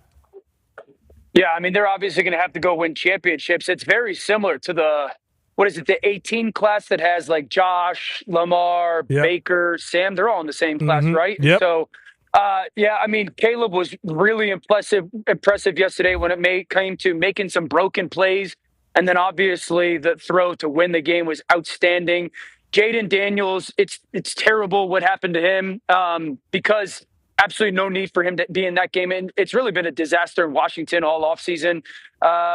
Drake doesn't blink. Drake just doesn't flinch. He's unflappable with the way that he plays the game. The same with J.J. McCarthy. J.J. wasn't perfect yesterday, but that dude just does not blink in moments. Same with Bo Nix. He plays his best football when it's needed the most. And so I think the guy that's still a question mark out there is probably Michael Penix. And how good can Penix get specifically versus man coverage? Can they move him a little bit more? It's too stationary for me. But it's a really impressive class so far. Yeah, and I think we all believe Caleb's going to be good, right? Yeah. Yeah, he's still crazy talented. I would still go back to yesterday. He made so many plays out of pocket and out of structure. You're encouraged by that. And then when it was needed, he made a big time throw to win the game. Colston Loveland, too. He's untackleable. Yeah. Mm-hmm. They threw all of Cincinnati at him. Nobody could get him down. Cincinnati hasn't tackled in 3 years, man. No. This show will continue digitally. We can't thank you enough for allowing us to do this for a living. We'll be back tomorrow, overreacting to everything. Be a friend, tell a friend something nice. It might change your life. Goodbye. We're still live, Dano. We're still live. Okay. Last question here, Dano, from Ty Schmidt, Green Bay Packers fan who, hey, listen, Carolina Panthers, good football team. That's a great football team. I see you shaking your head, Dan. You know that's a great football team. But I'm just curious, why is Jordan Love the way he is? Because like 1 week, like last week, Sunday night, he has that game against the Steelers, and you're thinking, okay, this is a guy that can lead this team to a Super Bowl without a doubt. And then, just not great yesterday, obviously.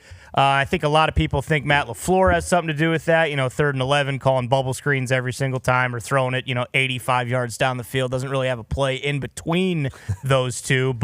And then they lose Tucker Kraft for the rest of the year, too, who has been their really only reliable playmaker week in and week out. I guess, how concerned should I be about the Packers moving forward? Yeah, I'm concerned. 3 reasons why. Yesterday's such an immature performance. Thank you. Let's just call it what it is. It's immature. Number one, if you guys have the clip, show the very first snap of the game for the Packers offense. Okay, very first snap of the game, he's going to have a tight end. You're calling the play to see if you can get the tight end crossing the field from his left to right. There's a little ball fake. The tight end's wide open. At worst, it's going to be a 40-yard gain. Jordan makes a play fake, moves out of the pocket unnecessarily. He's looking completely opposite side of the field. And my note is, where are your eyes? And I don't know everything that's going on in the room, but I know how that offense is taught. And you're taught, dude, if you get a backside tight end with a little bit of a attention route and you get a crosser and the backside of the defense is a little bit low, peek it. Just peek to see if they stay low, because then you could throw it. So right there, I'm like, Jordan, where are your eyes? Okay, that's number one. The inconsistency of his eyes yesterday were concerning. The inconsistency of the decision making. He has 2 balls that he just are effort balls. I'm launching it deep. Why? Why? Why are we? It's 1st and 10. Look at his mechanics. This is Jordan. He's too good of a player to do this stuff. It's 1st and 10. It's almost like he dropped back. They came from the sidelines, and he was like, "Hey, I call this. You throw it." Okay, so that's my concern. Is like he's too good of a player to play the way he did yesterday, decision making wise. I think the second thing is this. I love Matt LaFleur. Okay, I feel like we're trending towards a direction where we're too dependent on creativity.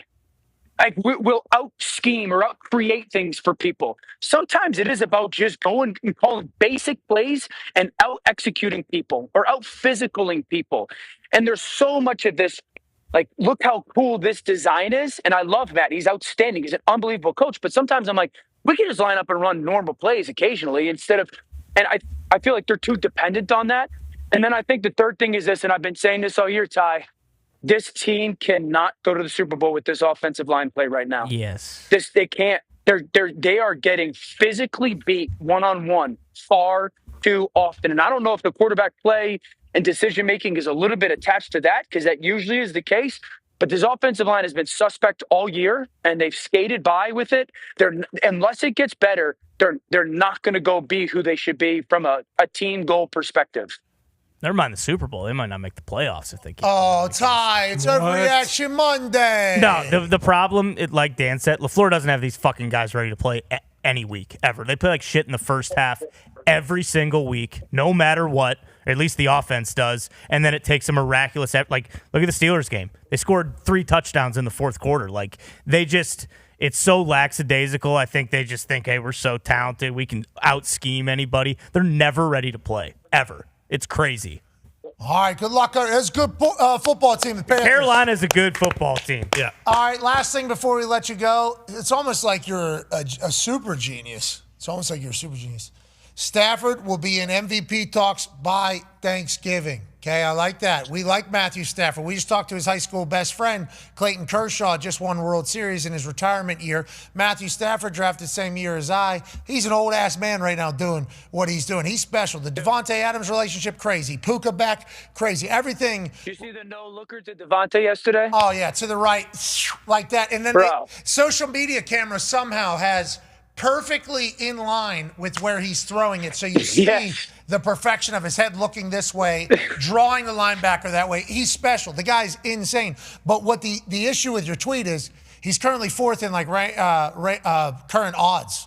And he was last week too, I think the week before that. So you're like, by Thanksgiving, it's like, yeah, brother, Thanksgiving's come early. He's fucking in it right now. How crazy is that as you look at this 2025 season that Matthew Stafford is playing the way he is? And what are your thoughts on all of the odds here? Drake May sitting at number 2 for the MVP odds. Go ahead and take a kind of a gander at the whole thing. Yeah, I have no idea about odds, so I had no idea where Matthew ranked. So that's my being completely honest as always. Okay, hey, hold on. So shortest odds here, plus 175. Odds on favorite, whenever people say that. So that's Josh Allen, plus 175. Okay. That's most likely. So if you were to put $100 on that, you'd only win 175. So it's not a lot of money because they're predicting that this is the most likely outcome. Jared Goff down to bottom, plus 2,500. You bet $100, you win $2,500. $2,500 there. So they're thinking it's a little longer odds. This is a little bit of a longer take, if that makes sense. So plus 175, smaller, obviously, than plus 2,500. Smaller the odds, the more likely the outcome from the sportsbook's eyes. Yeah, so I think that Drake May, I would still have as my number 1 MVP right now. Wow. I was getting into this and I'm not saying this, it comes across disrespectfully. I'm not saying this in this regard, but even this morning, Cowboys fans were yelling at me about it and this and that. I said, name me the starting wideouts for New England. And they were like, oh, good point. And that's, dude, Steph is playing really good and Booty has been outstanding and Pop Douglas. But if we're just looking at that list that you just had, I mean, Drake May, again, was absolutely fantastic yesterday. Outside of that ball, he sails that ball to Jesse Bates for the interception. But if we're just looking at quarterback play right now, guys that are playing really good, that's a beautiful throw. That's a beautiful throw. He did drop a ball. If we're looking at like quarterback play, and the quarterbacks that are playing really good, right? Like if you look at Josh Allen, I would not have Josh at 1. Josh was really good yesterday, but that was the best game he's played all season. But like Matthew's got 2 outstanding receivers. Baker's got like 4 outstanding receivers. They're all playing great, but Drake May is playing as good as he's playing with a receiving core that's not nearly as talented as a lot of the other quarterbacks playing at high level. Matthew Stafford, though, what he's doing right now is absolutely fantastic. I remember the offseason, people were saying the Rams should trade him and start anew. What a crazy thing to say. Oh, my gosh, we should be concerned about the back. What a crazy thing to say. I think this is clearly one of the best teams in football. It's one of the best pass games in football. I think the thing that stands out to me, and obviously I have a little bit of a past with him, I have such a great appreciation for Matthew because when I was with Matthew 10, 12 years ago, he was still such a talented thrower of the football, but mechanically a little bit inconsistent. He has worked so hard to become repetitive. And so he's merged this like really natural talent throwing the football with this maniacal obsession with being mechanically sound. Their pass game is so on rhythm and so on point. The timing of his throws, these balls are out of his hands so quickly, and they're to the perfect place placement-wise. And so you got those 2 receivers out there with their tight ends. I think that's one of the reasons why there's such a dangerous play-action passing offense, because Matthew is just so consistent with his mechanics nowadays, man. It's a joy to watch. BA said that he was the only quarterback that he would go out and watch warm up. He's like, I want to go watch Matthew Stafford warm up. And when he played against the Colts, it's a show in of itself whenever he's throwing the ball, because he'll feather one over a guy's hand, and this guy will be full jump. This is no look. Yeah, that's fudging a strike. Gross, dude. Fudging gross, dude. Fudging dude, that ball's 30 yards downfield over 2 or 3. Look at this guy. Yeah, he's damn near 42. And remember the offseason, he had a back or a super duper something. This is the clone of Matthew Stafford, remember? This is a clone of him. Devante Adams' touchdown distances, they're setting him up like Gronk right now. Basically, because Devante's the 2, right? Puka's the 1, you're able to get single coverage on Devante down in the red zone. So they just have him go and do a 2-way go, I assume. This is just 2-way go. Whatever you want to do, just beat the guy off the line, and Stafford's going to find you. Yeah, I mean, there's often hand signals or whatnot. When we used to do this with Reggie when we were together, and you would tell the receiver, like, hey, you tell me what you're going to run. And the receiver would get out there, read leverage. Does he like the corner inside? Does he like him outside? He'd be peeking a safety. Does he think he's going to get help or not? And whatever it is, hey, if I put my right hand to adjust my helmet, my left hand to adjust my helmet, where do I grab my hamstring? Do I touch my waist?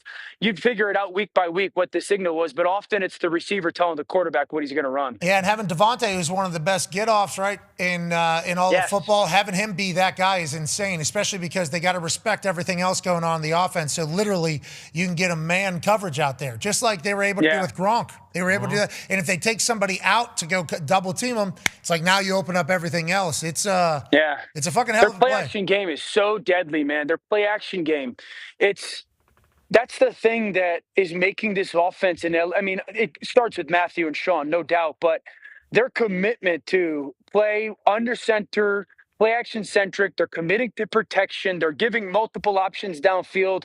The quarterback's got the ability to push the ball downfield into windows and be crazy accurate and on time. They're creating explosives. No quarterback's got more explosive pass plays in the NFL than Matthew at 40 years old. And it's because of the scheme that they're deploying in those 2 receivers. And Devante and him have really gotten on the same page. They weren't necessarily a couple weeks ago. They are now. Fun to watch. As are you. We'll see you at NFL Live. Thank you for joining us from Jerry World. Great performance down there in front of the crowd this morning with First Take. Yeah, it was cool, man. Those Cowboys fans are out of their minds in a good way. Michael Irvin is absolutely off the charts. I have no idea how he does it, but it was fun. It was cool. I was thankful to be a part. Yeah, it was a cool show. We enjoyed watching it. Ladies and gentlemen, Dahn Orlovsky. All right, let's get to a break on the other side. I'll make my pick. We'll make our picks. And then we got overreactions. Yeah. I can't wait. Yeah, a lot of people pissed off today. Yeah. Hey, get it out. Yeah, exactly. It's good for the soul. Get that thing out, you know? Let it be a therapeutic process. Exactly. And then let us read them with enjoyment. Yeah. Yes. Laugh. That's hashtag I don't want to overreact. But- And pick on the other side. Be a friend, tell a friend something nice might change your life. Jack, you got anything to say to the team here? Oh, man, you guys keep crushing and firing everybody up. It's bigger than you guys, and you guys are the friggin' best. Boom. Thank you, Jack. That's amazing. Yes. God damn, I needed that. I got back in shape. I was in the best shape of my life. I felt like I just throw people through walls. Oh, shit. What's happening? What is this?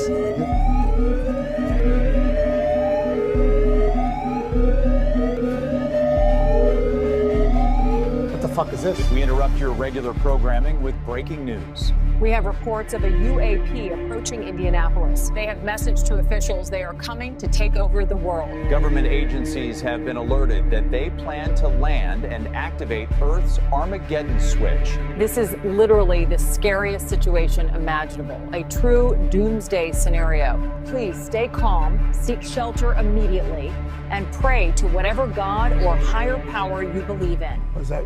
What? Landed here? I think Indianapolis. What? So that can't be. We gotta go find these motherfuckers. Yeah? That's what we need to do. I think it sounds like something you should do. Jack Carr. Yeah. I don't know. We need to. Let's go. Come on. Let's go. All right, then let's go. Yeah. Let's.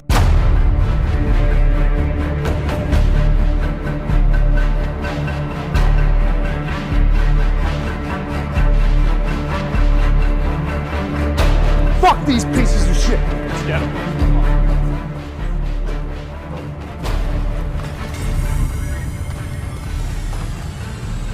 Oh, there it is. That motherfucker. It's here. It's here. It's the button. Yeah, it is. Oh. Hey, do you have a rifle? No, I got something better. I got something better.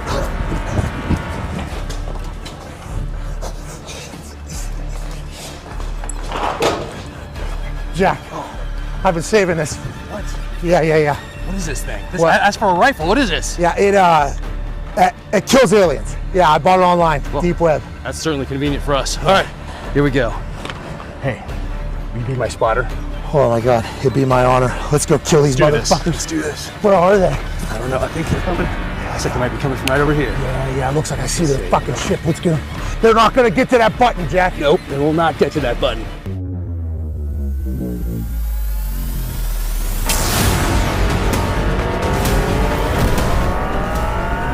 Is that one of them? Yeah. Black helmet, Carhartt khaki. He's walking right at you. Go ahead, pep. Yep. That's it, Jack Carr. That's it, Jack Carr. You killed that son of a bitch.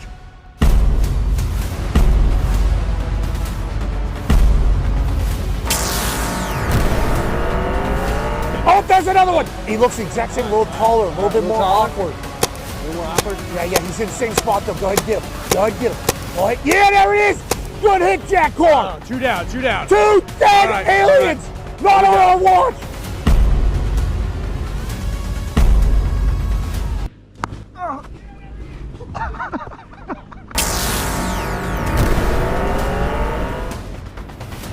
Oh, he came down backwards. This one's showing you his back. No respect. No respect. Kind of a disrespectful alien here as he drags his carcass around. Looks different. Oh, all 3 of them stacked up. Nice. Jack Carr slaying aliens.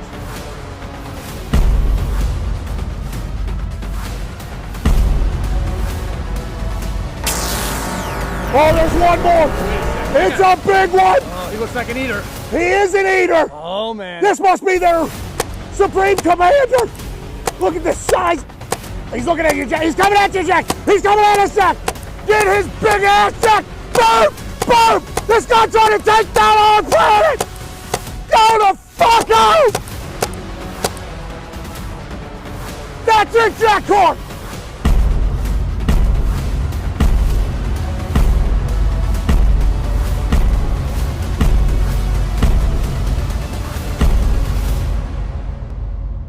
Go back to where you came from, you sack of shit! Hey,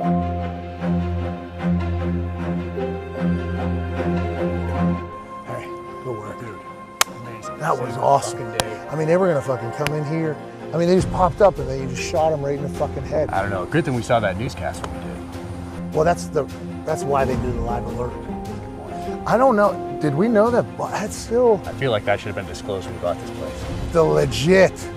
Let's go and talk to the boys. Amazing. Let's do it. What a life you live. Man, I'm just glad you had this rifle and I had those binos. What are the odds of that? I mean, I could see them. good thing I carry those with me everywhere I go. The big one at the end really ate some fucking pain. Yeah, I feel like he stopped somewhere on the way in for a snack. Yes, he did. Yes, he did. Are we good? What do you think, boys? Fucking Jack Carr's here.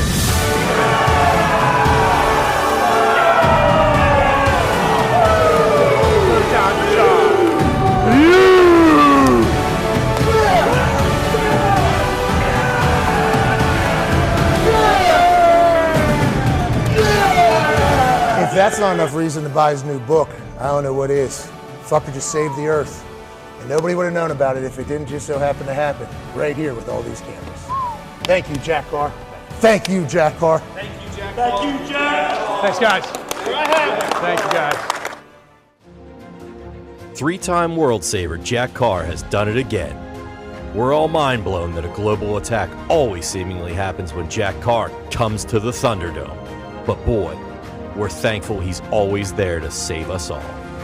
On that note, Jack Carr's new book, Cry Havoc, is available now. It's a Vietnam-era thriller and the 8th installment of the multiple-time New York Times best-selling series Terminal List. Hell yeah, Jack Carr. Hell yeah. But it is great to be down here in T-Town, Alabama. Now, let's do a little history here, shall we? This is, what's your name? Gabby. Gabby, you're a senior here, right? That's correct. And what is your major? Chemical engineering. Okay. Okay, have you ever kicked anything before? No. Okay, but you said you want to do it, not get somebody else because... Yes, because I camped out for so many hours with my friend, and I got lucky enough to get picked, so let's go for it. Yes! Yeah. Yes! All right. We love that, Gabby. Let's go. $300,000 if you make this kick right here, Gabby, okay? Oh my gosh. That seems fair. I don't know what a chemical engineering degree costs, but hopefully that'll help towards it all. My parents would love that. Okay. I'll throw in 200 as well. He started to $500,000.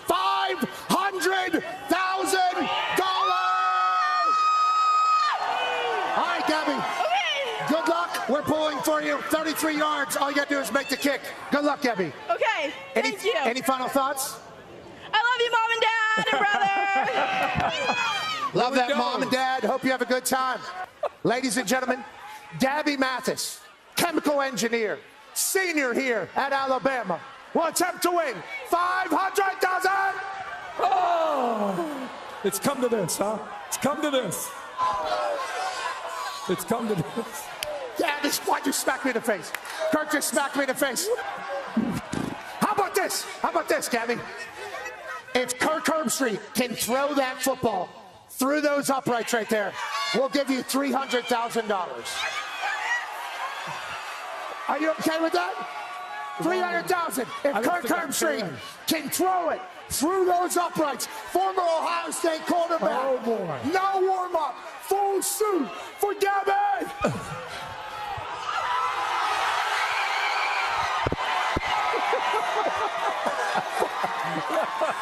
Get Gabby, get Gabby, get Gabby.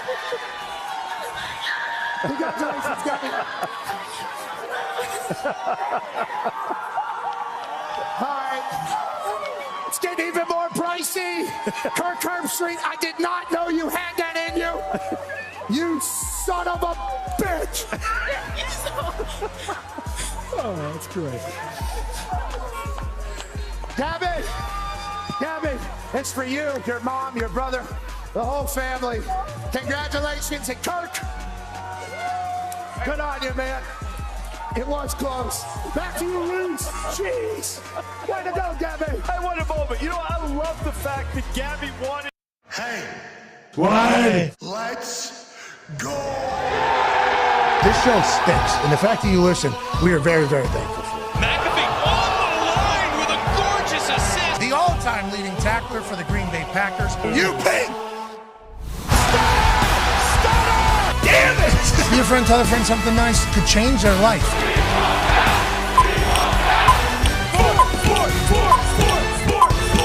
Hello, beautiful people, and welcome back to our humble abode, the Thunderdome, on this massive Overreaction Monday, November 3rd, 2025. Hour 3 of the program begins now. Football is awesome. We're incredibly lucky that we get a chance to chat about it every single day. I'll tell you what, AJ's in New Jersey right now. We send our positive vibes and love to everybody. Darius Butler, obviously 9-year NFL vet and host of Everything DB, Good D, Bad D. He's at a high school state golf tournament right now because there are some Butlers representing and his daughter is dominating. So he's being great dad. And also we're losing... just guys left and right, it seems like. The talks table at Boston Connor and empty chair. Ladies and gentlemen, hailing from Iowa, standing at 5 foot, 10.5 inches, a former Big Ten angler, Ty Schmidt. Baby. That a baby, Ty. I'll tell you what, that was not planned. I guess I had quite a break there with a toilet. Sounds like you went really round for round. That was a good 8, 9, 10 minutes in there. Weren't able to make it back. Did not know when you were going to get back, so we decided to start the show. What a perfect timing of the end of the dump there. We appreciate you making it back. How was it in there? 15-round fight in there? It was pretty. That was a fast, explosive, kind of like a first-round knockout, but it took all 3 minutes. So if the thing that you were kind of dealing with, I don't know if you have any remedies left, but I might be coming to you post-show to see if we can. That is not a fun time. No, it's not, and it's burning right now. So. Yeah, and getting to that point is not fun. So right. The process of getting there is not good, being there is not good, and then coming out the other side of it is pretty relieving, but it's very scary as well. Everything is kind of taking place. So we wish you luck in there, sir. I appreciate it. Thank you. Thank you. Good time to take a break, I guess, after that. Second hour there. It sounded like that was maybe a code red as we were getting up and leaving. I thought I was going to be okay, and then Dano just kept gushing about Matt Stafford, and it kind of hit me, and I said, oh, boy, I don't know how long he's going to go here. He's got a lot of good things to say about him. I need to just... Well, he even said, it goes back from Matthew. Obviously, we have history. Yeah. You thought he was maybe I doing thought a maybe whole he's trip. going to go year 1, year 2, year 3, year 4. So I had no idea, but luckily, I was able to make it just in the nick of time. Yeah, I'm happy he didn't go for you for the sake of everything you got going on over the khaki-colored pants. Yeah, exactly. Good seats. I think we're happy with the seats, right? Those would have been ruined. Would have had to change that. Yeah. Certainly. If anything, he kind of sneaks onto the floor. That's a whole entire process in of itself. Shoes into the shoes, socks. Because there is a lot to say about Stafford. He's fourth in odds to win the MVP. Let's go to one half of the hammer. Dahn. Cowboys AP tone. Where are we at for the betting numbers for tonight? Right before I make my pick. I wonder if we should text AJ and get what his pick is. I wonder if he's near his phone right now. But as I do that, can we get some numbers here for me to think about? As I try to extend my lead over AJ. Holy hell, this is good. Wow. Neither of us great. Me a little bit better. Love it. So it doesn't matter what he picks. We would end up with me getting a win over him, but not a win over the book. What are the numbers saying about tonight's game? So tonight, 3.5. The Cowboys are favorites at home. There's still 1-3 out there. So if you are interested in taking the Dallas Cowboys, there is still a 3 out there, but they are disappearing. Those 3s are disappearing and going up to 3.5 because 75% of the public is on the Dallas Cowboys. They like the Dallas Cowboys tonight. They know that they can play at home. They know the offense. You look at the Cardinals' record, what it is, and they just see a shitty team when really they've lost every single game by 1 score or less. But that's where the numbers are at tonight. And what is the record right now for public money? So for this week, it was 5-6 for. So still not winning. Wow. Okay. No, but not losing as bad. Correct. I don't think there's been a winning week yet, if I remember correctly. I think 5-6 this week, 5-6 last week for teams that are getting 60% or more of the bets. So it's getting better, but we're not there yet. Okay. They always fucking win. They do. They always win, don't they? A little bit too much, I'd say. Uh-oh. People are starting to look into that. They are. Because every time I make a pick, I think it's right. Something has to go wrong. Yeah, of course it does. What if they're working against you this whole time? 75% is a lot of people. It's a lot of people. Ton. Especially Cowboys fans. I'm going for the Cardinals. Okay. Plus 3.5. I like it. They're a good football team. I saw them. Real life. Very tough football team, too. There's a lot of injuries. They had a lot of injuries whenever they played us, and they continue to fight. They're just good at losing in the end. And maybe an Aubrey 70-yarder, reset the record to win by one. Oh, that'd be That'd be sick if we get a new record here just one day later. Cam Little out of Arkansas for the Jacksonville Jaguars in Las Vegas. Some would say perfect place to hit it because of the altitude and the air and everything. All Cam Little says is, who cares? How much time's left? 1 second. Let me go ahead and bomb one from the other side of the field real quick. Hey, which upright are you kicking at? That one? No, that one. The one that's further away. NFL record for Cam Little, who hit a 70-yarder. Obviously, this preseason, and the game has changed with these dudes. These dudes bomb balls. Cam Little, okay, obviously last name being Little, but I don't think he's like necessarily biggest or tallest kicker that's out there either. I am very fascinated by how strong this guy's leg is. His leg speed has to be so insane that he's able to make up for the pure force of the bigger lad. You think about designated hitters or any good hitters, that's like kind of generated stuff. Usually bigger bodies, stronger bodies. Think about golf, who's driving the shit out of the ball, a little bit bigger bodies. Bryson DeChambeau was eating 8 protein shakes a day so he could get bigger and stronger so that he could hit the ball further. Like everything that's explosive normally with a lot of mass and explosion. Cam Little, not like a massive dude, bombs the ball. And the fact that he can bring in his own game ball from practice that's beat up a little bit, special talent. And I'm so pumped for Liam Cohen. Liam Cohen said, it was like we won a Super Bowl in that moment. Everybody was very happy. Everybody knew what was at stake. Everybody knew what happened. And then, they'd also go on to win this game in overtime because the Raiders would say, you know what, for the good of football, we won't kick the extra point and tie this with 18 seconds in overtime. So it was a spectacular game. Cam Little's kick was awesome. And, maybe Aubrey answers tonight with a 69-yarder, and they just kind of start crawling up the board. He's listed at 6'1", 172, so he's a wiry fella. Very right, just like Harrison Butker. We will be chit-chatting with Cam Little tomorrow morning. Okay. We will air tomorrow on the show. Obviously, that man is very good at his job. So is Boz. Right down the middle every time. He's so good. Beast. Set your watch to it. He wanted an extra $25,000 before the season. You guys said nope, can't do it. That's not true. I mean, the notion is. You're right. I believe he was looking for a bit of a bump, but he'll get it. Yeah, you guys said you'd have to go prove it, and Boss said all I do is make kicks. And he literally, that's all he does. The only one he's missed this year, he's missed 2. One was blocked, and then the second one, his foot went to the center of the earth. Because Acrisure. Yeah. Which, once again, I don't love you guys did that to Jonathan Taylor. People paying good money to watch him play football. That's home field advantage. And boy, were the Yinzers out. They were excited yesterday. Got a lot of messages. I saw one of those. Yeah, somebody sent me a video. There's a lot going on. There's a lot going on yesterday. Anytime you play against Pittsburgh or the University of Pittsburgh, there's going to be a lot of chatter from a lot of people. Pittsburgh is a chatter town. Okay, a lot of chatter town. I do respect and appreciate the McAfee jerseys that were roaming around Pittsburgh because I would like to think that at this stage, people who are Steelers fans will also say, okay, might actually be a conversation starter back in Pittsburgh, which is a hell of an honor as a kid who's very proud to be a Yinzer still to this day. On that note, need the Colts to win one of these fucking games against Steelers. Okay, I'm going to need it. I'm going to need it personally for my life on a day-to-day basis because when I'm playing in that game, not good. Okay, we lose by a lot. I have one of the biggest games of my life.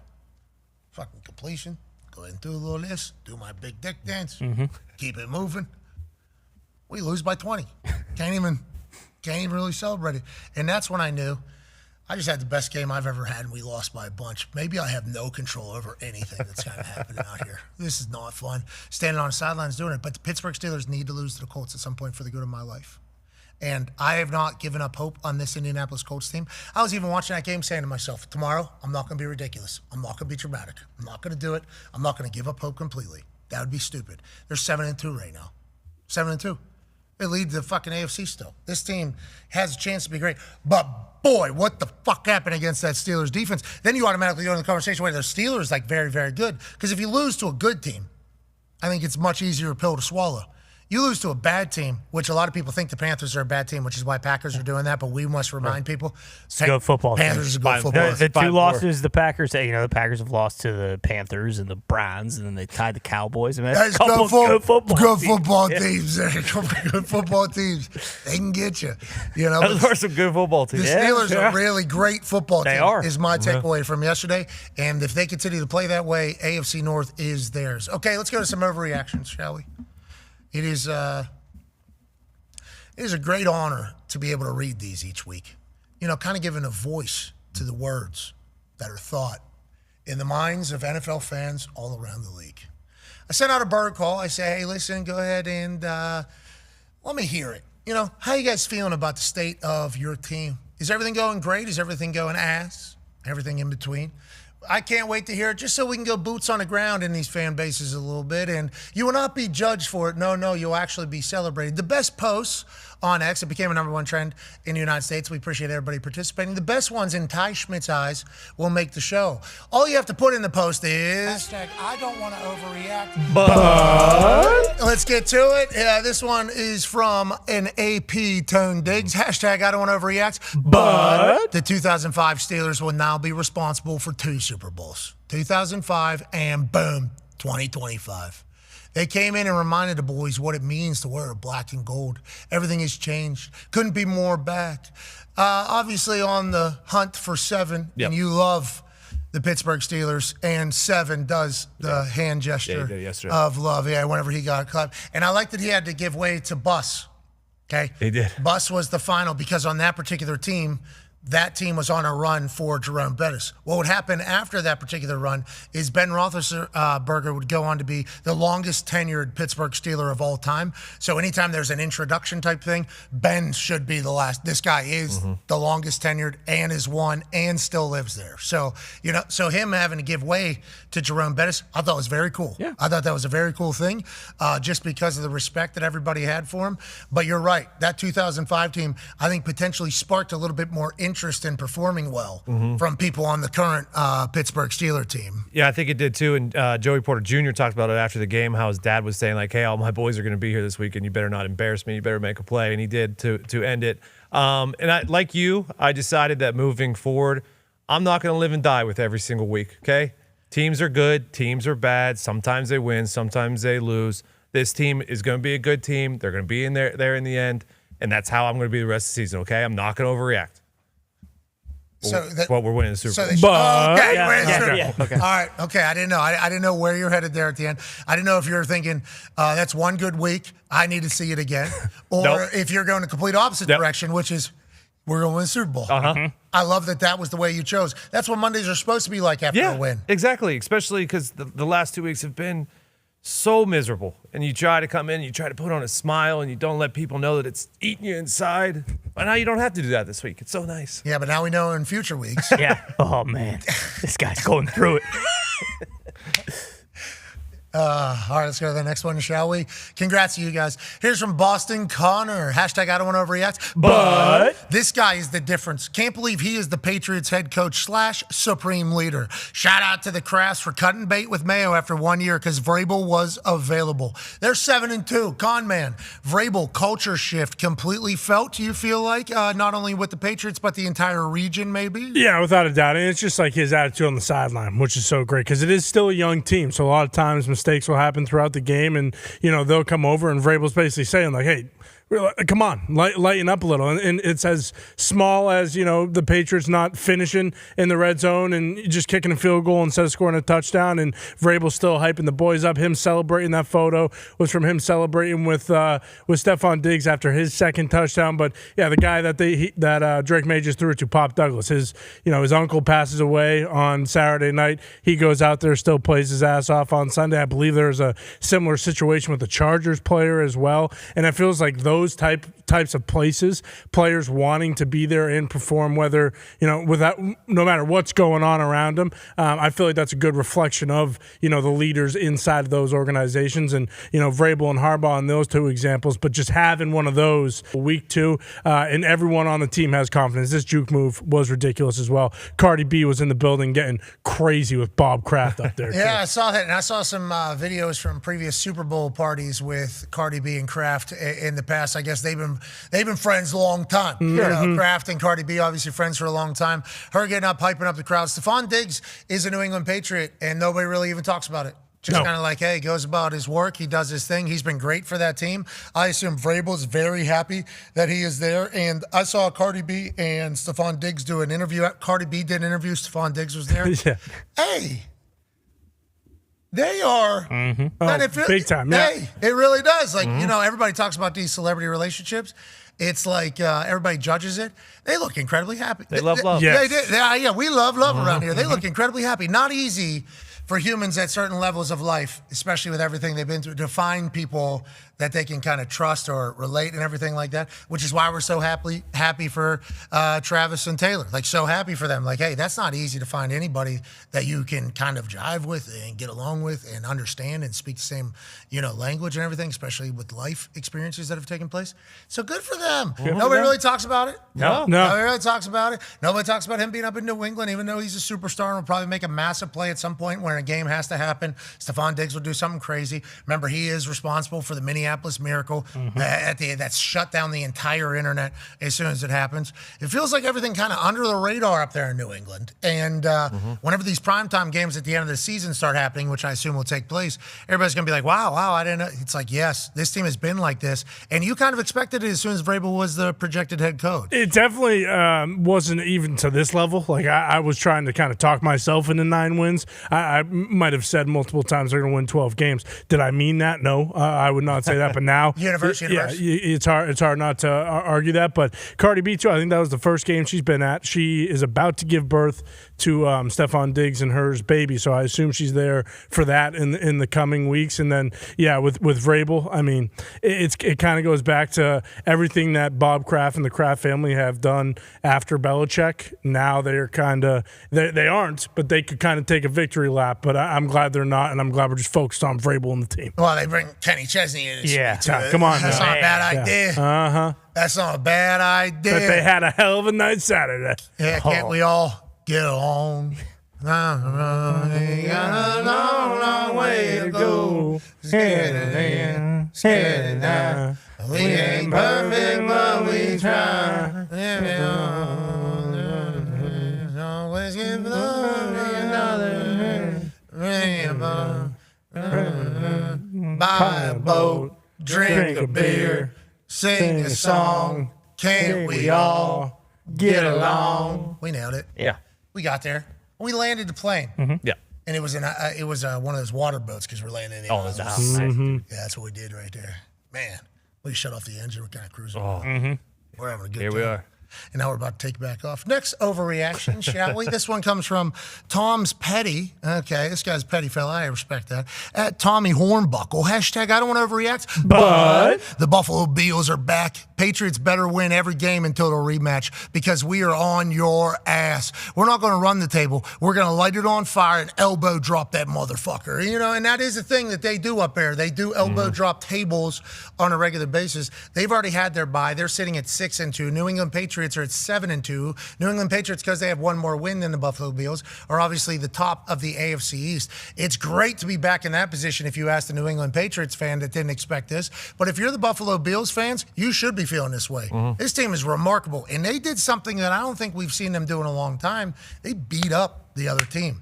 That isn't really what you think whenever you think of the Buffalo Bills automatically, and I think they're trying to change that. Yeah, I mean, I think, everyone talks about like, hey, here we go, the regular season champs once again, but it's like this is a massive win for the Bills moving forward. The Chiefs, you look at power rankings and like that stuff doesn't really mean shit, but a lot of people are saying like, okay, the Chiefs are back. This is the best team in the NFL again. They're hitting their stride. And then like you said, for Buffalo to do it the way they did, where they just accosted Mahomes all day, hit the shit out of him.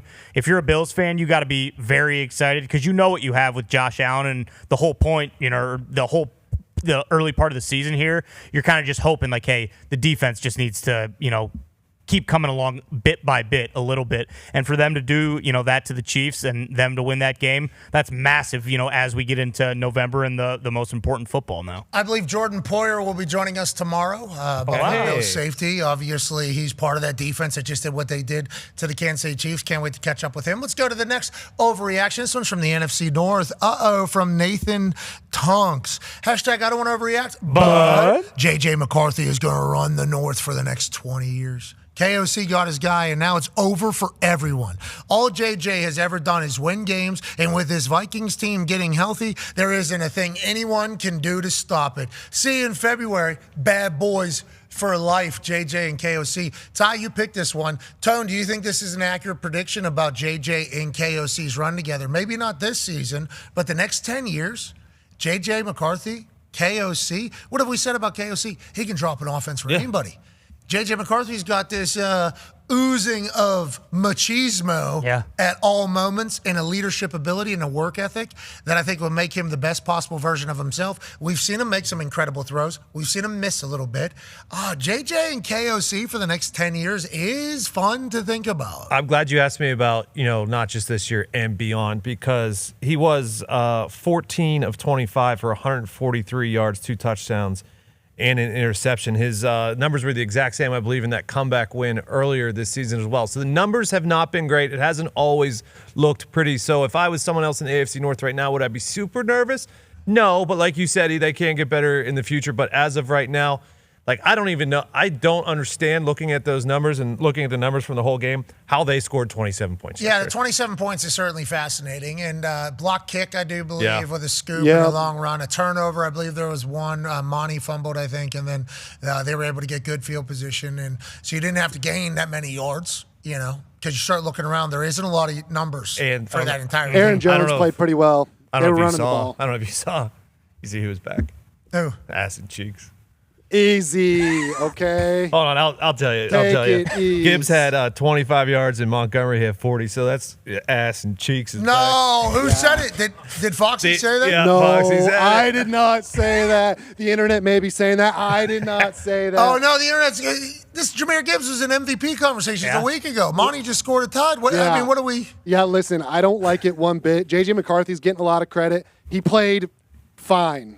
Okay, he didn't do a lot, but he won the game. But let me say this, the Vikings defense, if they were ever gone, they're all the way back. That Vikings defense was incredible. The game plan was incredible. The coaching was incredible. What they did to the Lions, stopped the run, and then they pressured Goff, and it was over. He was never comfortable the entire game. That defense was outstanding. And then JJ made the plays that had to be made. Yeah, he did, and that's what he does. I think that's the cut of his jib, and that's why he wears his sweet pants. And I did see him meditating on the field again. Hey, don't get bullied into not doing your shit, JJ. Agreed. You do whatever the fuck you want to do, JJ, to be good.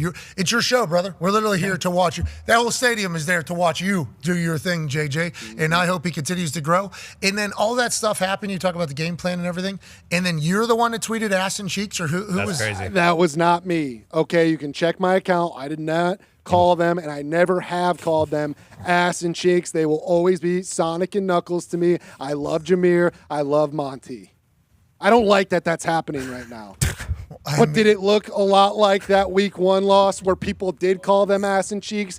Yes, unfortunately, it looked exactly like that. It's a long season. This is going to happen. Yes. This is going to happen. Jonathan Taylor didn't go crazy either against Pittsburgh Steelers, and he had. What are they calling him? I didn't see anything. MVP candidates. Yeah. Yeah, that's what we're doing. That's what Colts fans are saying because we're supportive of our team. Okay, we don't automatically just immediately go to, well, how can we make this exponentially worse, this little nickname they have here? Oh, I thought they were calling him Hold Out because he held out a couple years ago. Wow. That's what I saw. I didn't see that as well. I saw that as well. I didn't see that. We're past that, but they need to pay that man his money. You're way past. Were they calling him that? No, they were not. They were. This is Foxy's fictitious fairy tale land that he is living in. I also saw one about Dan Jones. They were calling him Pumpkin, and I didn't like that either. I wasn't going to call Dan Jones that. Out of respect for Dan Jones, the Colts overreaction is pretty good, but There's a lot of mean stuff said about Dan Jones. Yeah, and it's not Colts people. It's everybody else preying upon his down. There's a lot of Colts. No, Yeah. no, you did not. You didn't check their accounts. They're saying, I'm a Colts fan in this. That's a Giants fan. Okay. That It is could have somebody. been. It could have That been. is some troll on the air. Speaking of right now, there is somebody acting like they represent our show, sending requests to people to come on our show. We don't have at Gmail emails or any of these things. You will know if it's coming from us. And this is such a select group of people that need to hear this message. But there's multiple people getting messages from fake emails trying to book them on this show. We have no idea what they're trying to do to you guys, what information they're trying to get from you. The emails seem very nice. If they were booking for us, not a bad job. The emails, there's a lot of effort in it to make it look like it's real. So there has to be some angle. We have no idea what it's for, but multiple people have sent it to us. So just a very small group there. You got to kind of do that. But on the Colts stuff, people are trolling all the time. Let's go to the overreaction for the Colts. This is from Camden Cundiff. Hashtag I don't want to overreact, but Colts are dead. The so-called best offense in the league can't even beat the plastic curtain and the vaccinated Aaron Rodgers. He's not vaccinated. He's unvaccinated. Didn't realize Shane Steichen and Daniel Jones were dressing up as Frank Reich and Carson Wentz on Sunday for Halloween. That's mean. That's good. That was That's good. Good work, Cam. It's pretty good. You got to admit, that's pretty darn good. That's what it's all about. That's a great overreaction. That's rude. Tying in Halloween to that, too. Yeah. In terrible times. Those were hard times. Jacksonville Jaguars were dressed up like, their fans were dressed up like clowns. Yeah. Because they were calling the organization a clown show. And we just had to beat the team that had their fans in the stands dressing like clowns. And Clown time. It was clown time. And we make the playoffs. We lose the clown time. The team that is getting openly ridiculed and mocked by their fan base for being asinine and being terrible just knocked us out of the playoffs. What the hell just happened? Didn't have a head coach. By that point, Urban was already fired. Oh, my gosh. That's what we were doing with Frank and Carson. Now, Frank, he was done tough deck of cards. Yeah, he was. Stanford's got some big wins Yeah, this he's year. crushing it Let's now. not even think about that. Stanford's in an interesting place as well. But for the Colts, it was an interesting, set of situations, especially even from the hiring all the way through the entire process. But yeah, it's a lot different now with Danny Jones than it was with Carson Wentz. No offense. We love Carson Wentz. Obviously. It's Carson Wentz experience. Those were tough times, though, brother. Those were hard times. That Halloween joke in there is pretty good. I didn't love the plastic shower curtain ricochet either. Yeah. And Aaron's immunized, by the way. Okay, he's not vaccinated. Yeah, and there was a chance at that time he potentially could have been. Now, I think it was certainly a ploy to get out of the question, but, I mean, he did his research. 500-page report. Nobody remembers that. Nope. For my body, he said. Here's a 5. He had all these Yeah, like one of those flip books. This is what my researcher said. Maybe the most amount of research on COVID at the time was in his hand. Yep. Just to see what would happen. A lot more than a lot of people are doing. What? It was a crazy time to be alive. We're in the middle of a lot of stuff. Yep. We're in the middle of a lot of stuff then. And I had to get it. What an interesting time to be alive. That said so much. I mean, Aaron, I think that was when Aaron was basically publicly came out and said, I'm not your puppet. Yeah. Basically. And took a big Bit stance. of a heel turn there. Yeah, well, for some. And then there was others True. that were like, You're right. Yeah, because we were in the middle. I mean, there was a Venn diagram. this thing, yeah, but it was like waves of people, one way versus the other. Yep. And then there's that middle part where they're kind of sharing. And we were just somehow, boom, right in the middle of it. Yeah.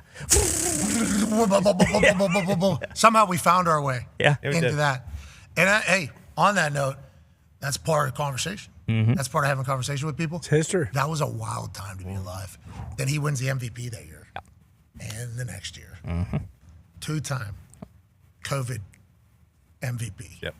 Aaron Rodgers. That when they tell the story, they're gonna have to say that. So during the COVID, actually, this is 2-time. he was MVP on the field twice, and then also off the field. Some people call him MVP, some people call him worst human of all time. Yeah. So this is all Most happening. valuable patient. Yeah. Yeah, they were saying Yeah. that. Yes. They were saying that was a crazy time. What if he wins it with the Steelers? That'd be cool. That'd be really cool. Could you imagine that story? I just love how mad he is the whole time. Yeah, he go upfield. Yeah, he's the accountability is. Yeah, what was that Quentin Nelson thing about? Was he mad at him too? No, when Quentin Nelson came out and gave him the old Ass smack. Give him the old OG. He's had a good game. Quentin's a strong guy, though. Yeah, he is a strong guy. Hey, I don't know if I'd want that. Yeah, I mean, that was good. I mean, he went full. That was full slap right there. Yeah. He was thinking about going to the back. You know, the quarterback's backs, you never want to hurt. Yeah, them. exactly. So let's go ahead and take Dahn. Get the butt cheeks. Let's go ahead and give a little smack and run here. Let's go to the next overreaction, shall we? This is from Brett Thompson. Hashtag I don't want to overreact. But the Seahawks are the hardest team in football. That belt-to-ass display in primetime shows exactly why they're the best in the West. McDonald has those boys firing on all cylinders. Offense, elite. Defense, savage. Making songs. Bring the Lombardi back to Pike Place. I'll tell you what, Seattle in the Super Bowl conversation wasn't really happening nationally by a lot of people. I watched that Commanders game and I just think, wow, they're big, they're fast, they're strong, and offensively they can score. So you think, why not the Seattle Seahawks? And the more and more you watch, you think, why not the Seattle Seahawks? And then you realize, oh, the Seattle Seahawks are in this shit. Seattle Seahawks are in the Super Bowl conversation. And it's like, good for the Seahawks fans. Very loyal bunch. Yeah. Now, there were some times, trying times, they kick everybody out of the building. They paint over the walls. They don't have as much success. Sam Darnold getting out there. Cooper Kupp's over there coaching right now because he's not even playing. They're saying he's helping it all. It's like, good for the Seahawks, brother. Good for the Seahawks. They don't have any weaknesses, it feels like. Obviously, Darnold in the play-action game, and because of Kenneth Walker, he's been great, and all the weapons they have. And then the defense, is just – and they do it with 4 a lot of the time. I saw a stat earlier today. They have the highest pressure rate with only bringing 4 in the league, so then they could cover on the back end.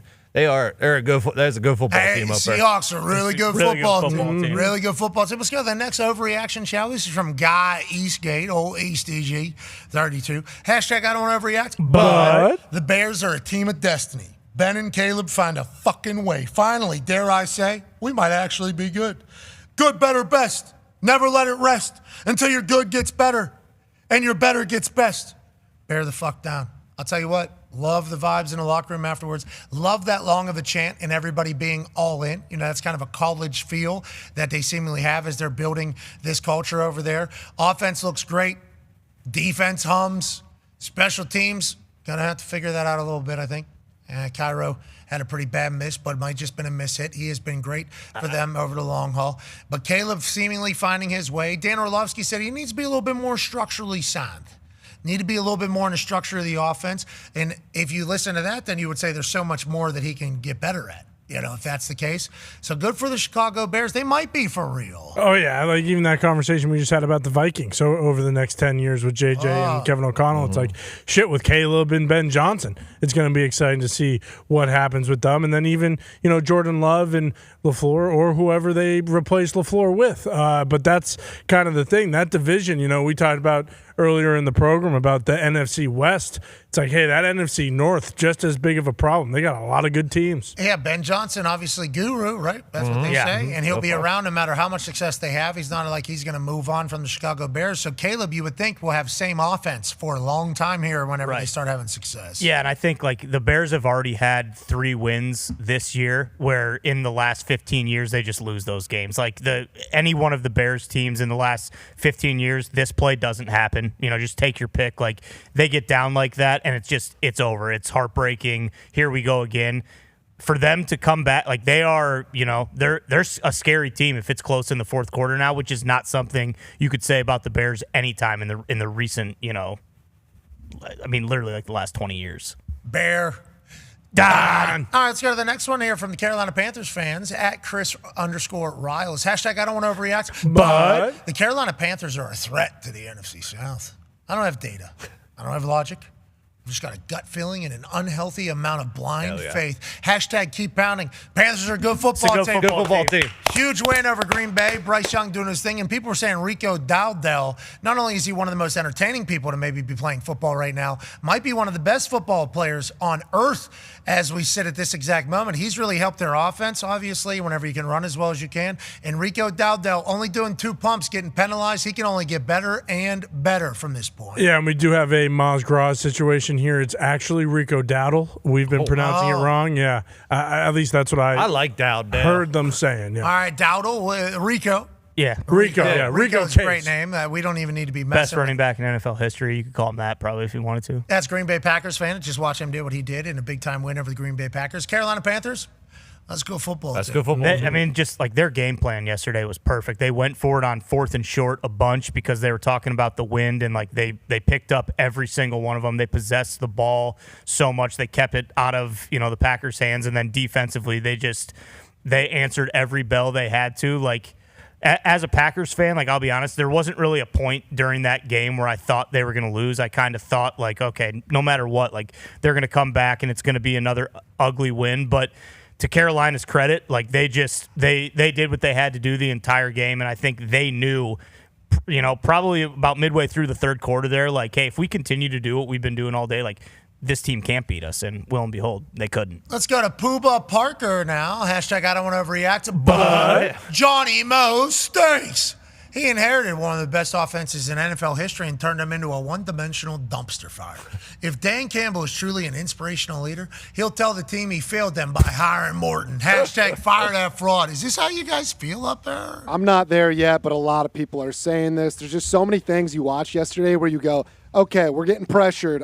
Ben Johnson would have fixed that. Oh, we can't run the ball. Ben Johnson would have fixed that. And so that's kind of where we're at as Lions fans with this offense. We were just clunky. Goff had no time. It was bad. The O-line didn't look great, just like week 1 against the Packers. If we can't run the ball, we're done. So that's kind of where we're at. Yeah, and Pooba said, listen, you see what Ben's doing in Chicago, buddy? Mm-hmm. Let's pick this shit up. Caleb caught a touchdown. Yeah. Okay. We want to see some. Hey, we like to have fun while we're watching our game too.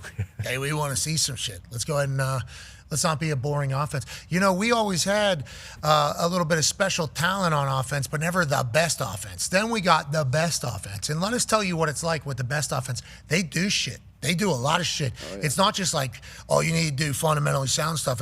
They try stuff. They experiment. And also, they're fun to watch. So let's go ahead and use all the fucking guys that we had last year, that we still have this year, and let's just do the same thing. They were asking after week 1. Was that not a week 1 question? 1,000%. That's what was happening. Hey, you just do the same offense. Can you, in theory, do the same offense as last year? And it's like, well, you don't have the same feel as maybe Ben Johnson. You might want to call it differently. Maybe you're setting things up in a different way. Well, this guy, will anybody that was to get this job have any chance with after what Ben Johnson was able to do with that Lions offense? I mean, we had a historic offense last year, the best offense in Lions history. So literally whoever's going to get that job didn't have a chance. So that's why a lot of people now are calling for Dan Campbell to take the play sheet. He can call plays because Dan Campbell's certified. He can do whatever he wants in Detroit for the rest of his life. So if he's calling plays and he stinks, we'll be okay. Hey, he is certified, Dan Campbell. Oh, yeah. We'll calling plays would be awesome. Yeah. That would be incredible. But if he was to do that, obviously he'd be taking play calling duties away from an offense coordinator that he promoted and he's proud of and everything like that. Exactly. So that becomes its own story. Somebody just Stefanski gave up play calling to Tommy Rees. Tommy Rees, formerly of Notre Dame, I believe. Yep. And everybody thought he was going to become a head coach. He goes up to Cleveland. He's now getting play calling. This is back-to-back years now where Kevin Stefanski is giving up play calling. I believe that was the tweet that I saw, yeah. Is that real? I think it was from Mr. Rappaport. That's always the first move by a head coach. Yep. We need somebody to do something different. We got to publicly announce. Okay, there's a lot of heat. Let's put it on them. Johnny Mo's catching it right now. All right, let's go to the next overreaction. It's from Jordan at J Money Kearns. Hey, Jordan Kearns, thanks for tweeting in. Hashtag I don't want to overreact, but Packers are frauds. Matt LaFleur hasn't been prepared for a first half his entire life. Packers have the worst special teams unit for the 100th straight year, and now there ain't enough Busch Light to drown out the Tucker Kraft injury. I'm bummed out. You are the one that selects these tweets. Yeah. This one kind of encapsulated everything you were thinking about? Yeah, I think that is pretty spot on all fronts. We got a guy who sets the franchise record kicking a couple weeks ago. And I get it. They paid McManus, and he's been very good. You can tell. I mean, he's still hurt. At least that's the story I'm going to go with. Misses a field goal yesterday. They absolutely needed to have. LaFleur is just, I don't know. They're just, good teams don't do this. You're not just unprepared. It's almost like he forgets that they have to play a game on Sunday. And they play down to their competition week in and week out, which is why I'm honestly, I'm not that concerned about the Eagles game next week on Monday night, because I think they'll get up for that because they understand, that's a good team. We can't play like we did on Sunday or we'll get beat by 5 touchdowns. But then the Tucker Kraft injury is just the cherry on top. He's the best player on their offense because they haven't been able to get the running game going really this year for whatever reason. And boy, it is going to look so much different without him out there. So, yeah, just not a great day to be a Packers fan. Hey, the Panthers are a good football. They're a great football team. Yeah, it's a good football That's team. right. All right, let's go to the next one from Cincinnati. Jake Bailey. It's trademark. Don't take it. Hashtag I don't want to overreact. But the University of Cincinnati Bearcats could score 40-plus on this Bengals defense. We have a high school level coaching staff and front office. Send Zach Taylor packing and sell the team. The Brown family has caused my family irreparable damages for decades.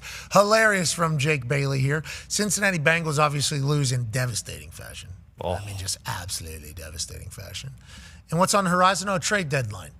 Will anybody be on their way out? Well, a bunch of people are requesting a leave. They'd like to. We're just a couple years away from, or removed from them making it to a Super Bowl and the jungle being absolutely absurd. Then they invest all the money in a couple different parts, none of it really being on the defensive side. They change the defensive coordinator, kick Lou Anarumo out of there, and now all hell breaks loose. They can't stop anybody.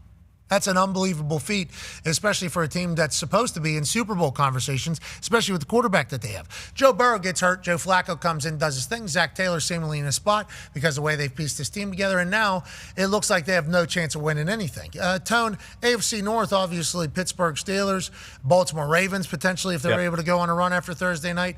But the Bengals and the Browns, Bengals were supposed to be in the convo. Bengals now seemingly not in the convo at all. And Browns, obviously, they got the head coach giving up play calling duties in the middle of the season. Yeah, those two teams are tough. The Browns were never supposed to be in it, but like you said, the Bengals and Ravens were the favorites coming into the season in this division, and they both started horrendously.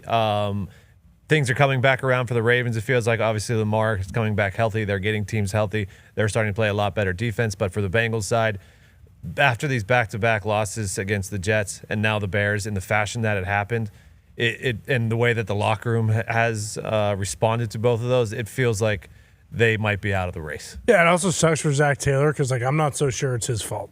At this point, it kind of looks like a reverse Browns situation, where the Browns, their ownership pays Deshaun Watson $230 million, sure. And is he the one that is deciding, hey, we're not going to pay anyone on defense, we're only going to go with offense? Is that Zach Taylor or is that Blackburn and Duke Tobin and the front office? That's why Zach Taylor is going to get the short end of the stick. Something does have to change, so it would make sense that he's the guy. But I'm not completely out on Zach Taylor. The offense is unbelievable, and he's calling the plays, and they are still making it happen. Yeah, no matter what happens to Zach Taylor, he's going to be calling plays somewhere. Yeah. And they're going to be very good very quickly. Yes. And I'm not saying that he's going to get fired, but even if he stays in Cincy, he's going to be calling plays, and they're going to be very good very quickly. I'm excited to see how that all works, especially, down in Miami, they got a guy who's a pretty good play caller. There you go. He's kind of a head coach right now.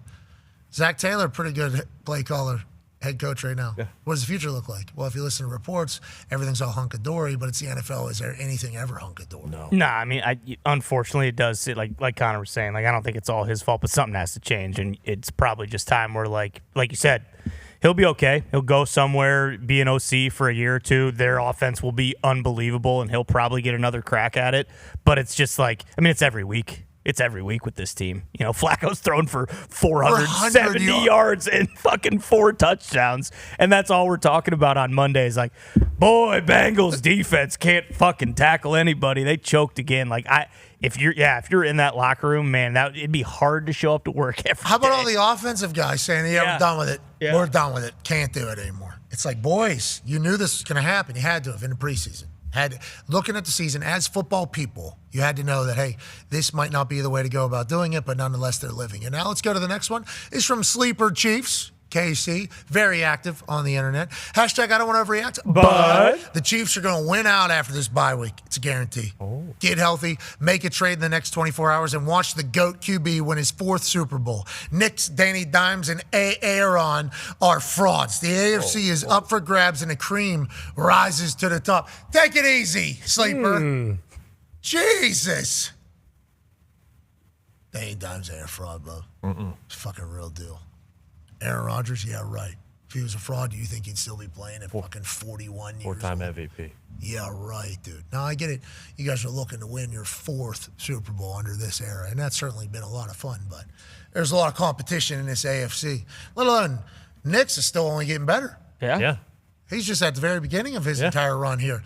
And on that note, I agree with everything you're saying. I agree with everything you're saying. I love this Chiefs team, and if Patrick Mahomes can survive, okay? Yeah. And I think Josh Simmons reporting back to the facility. They have a bye week here, so it's 2 weeks thing. He's left tackle, supposed to be very good, hasn't been playing. Maybe this bye week, him coming back, will be good for them. Maybe they're able to take care of one of the issues that is certainly happening, not being able to protect. Do we have another one, or is that the last one? That's the last one. All right, thank you for all the tweets on hashtag I don't want to overreact. But that was very kind, guys. All right, let's get the hell out of here, shall we? Let's enjoy tonight's game. I am on the Cardinals plus 3.5. Might be a terrible pick. I was under 500 this weekend, so take that however you want. Might be a good pick. Might be a great pick. Bingo. Hey, that's sports gambling, baby. Exactly. Dak takes on Jacoby Brissett. Dan Orlovsky says, look for Buddha, number 3 up there, to get his hand on a ball or two tonight. Look for this Arizona Cardinals team to be hunting out there with Gannon and the boys. And then on the other side, look for the Dallas Cowboys to do what the Dallas Cowboys do best. They'll put on a damn show. Can't wait for it. Be a friend, tell a friend something nice that might change your life. We're in this thing together. Good work today, boys. Team on me. Team on 3. 1, 2, 3. Team. Goodbye.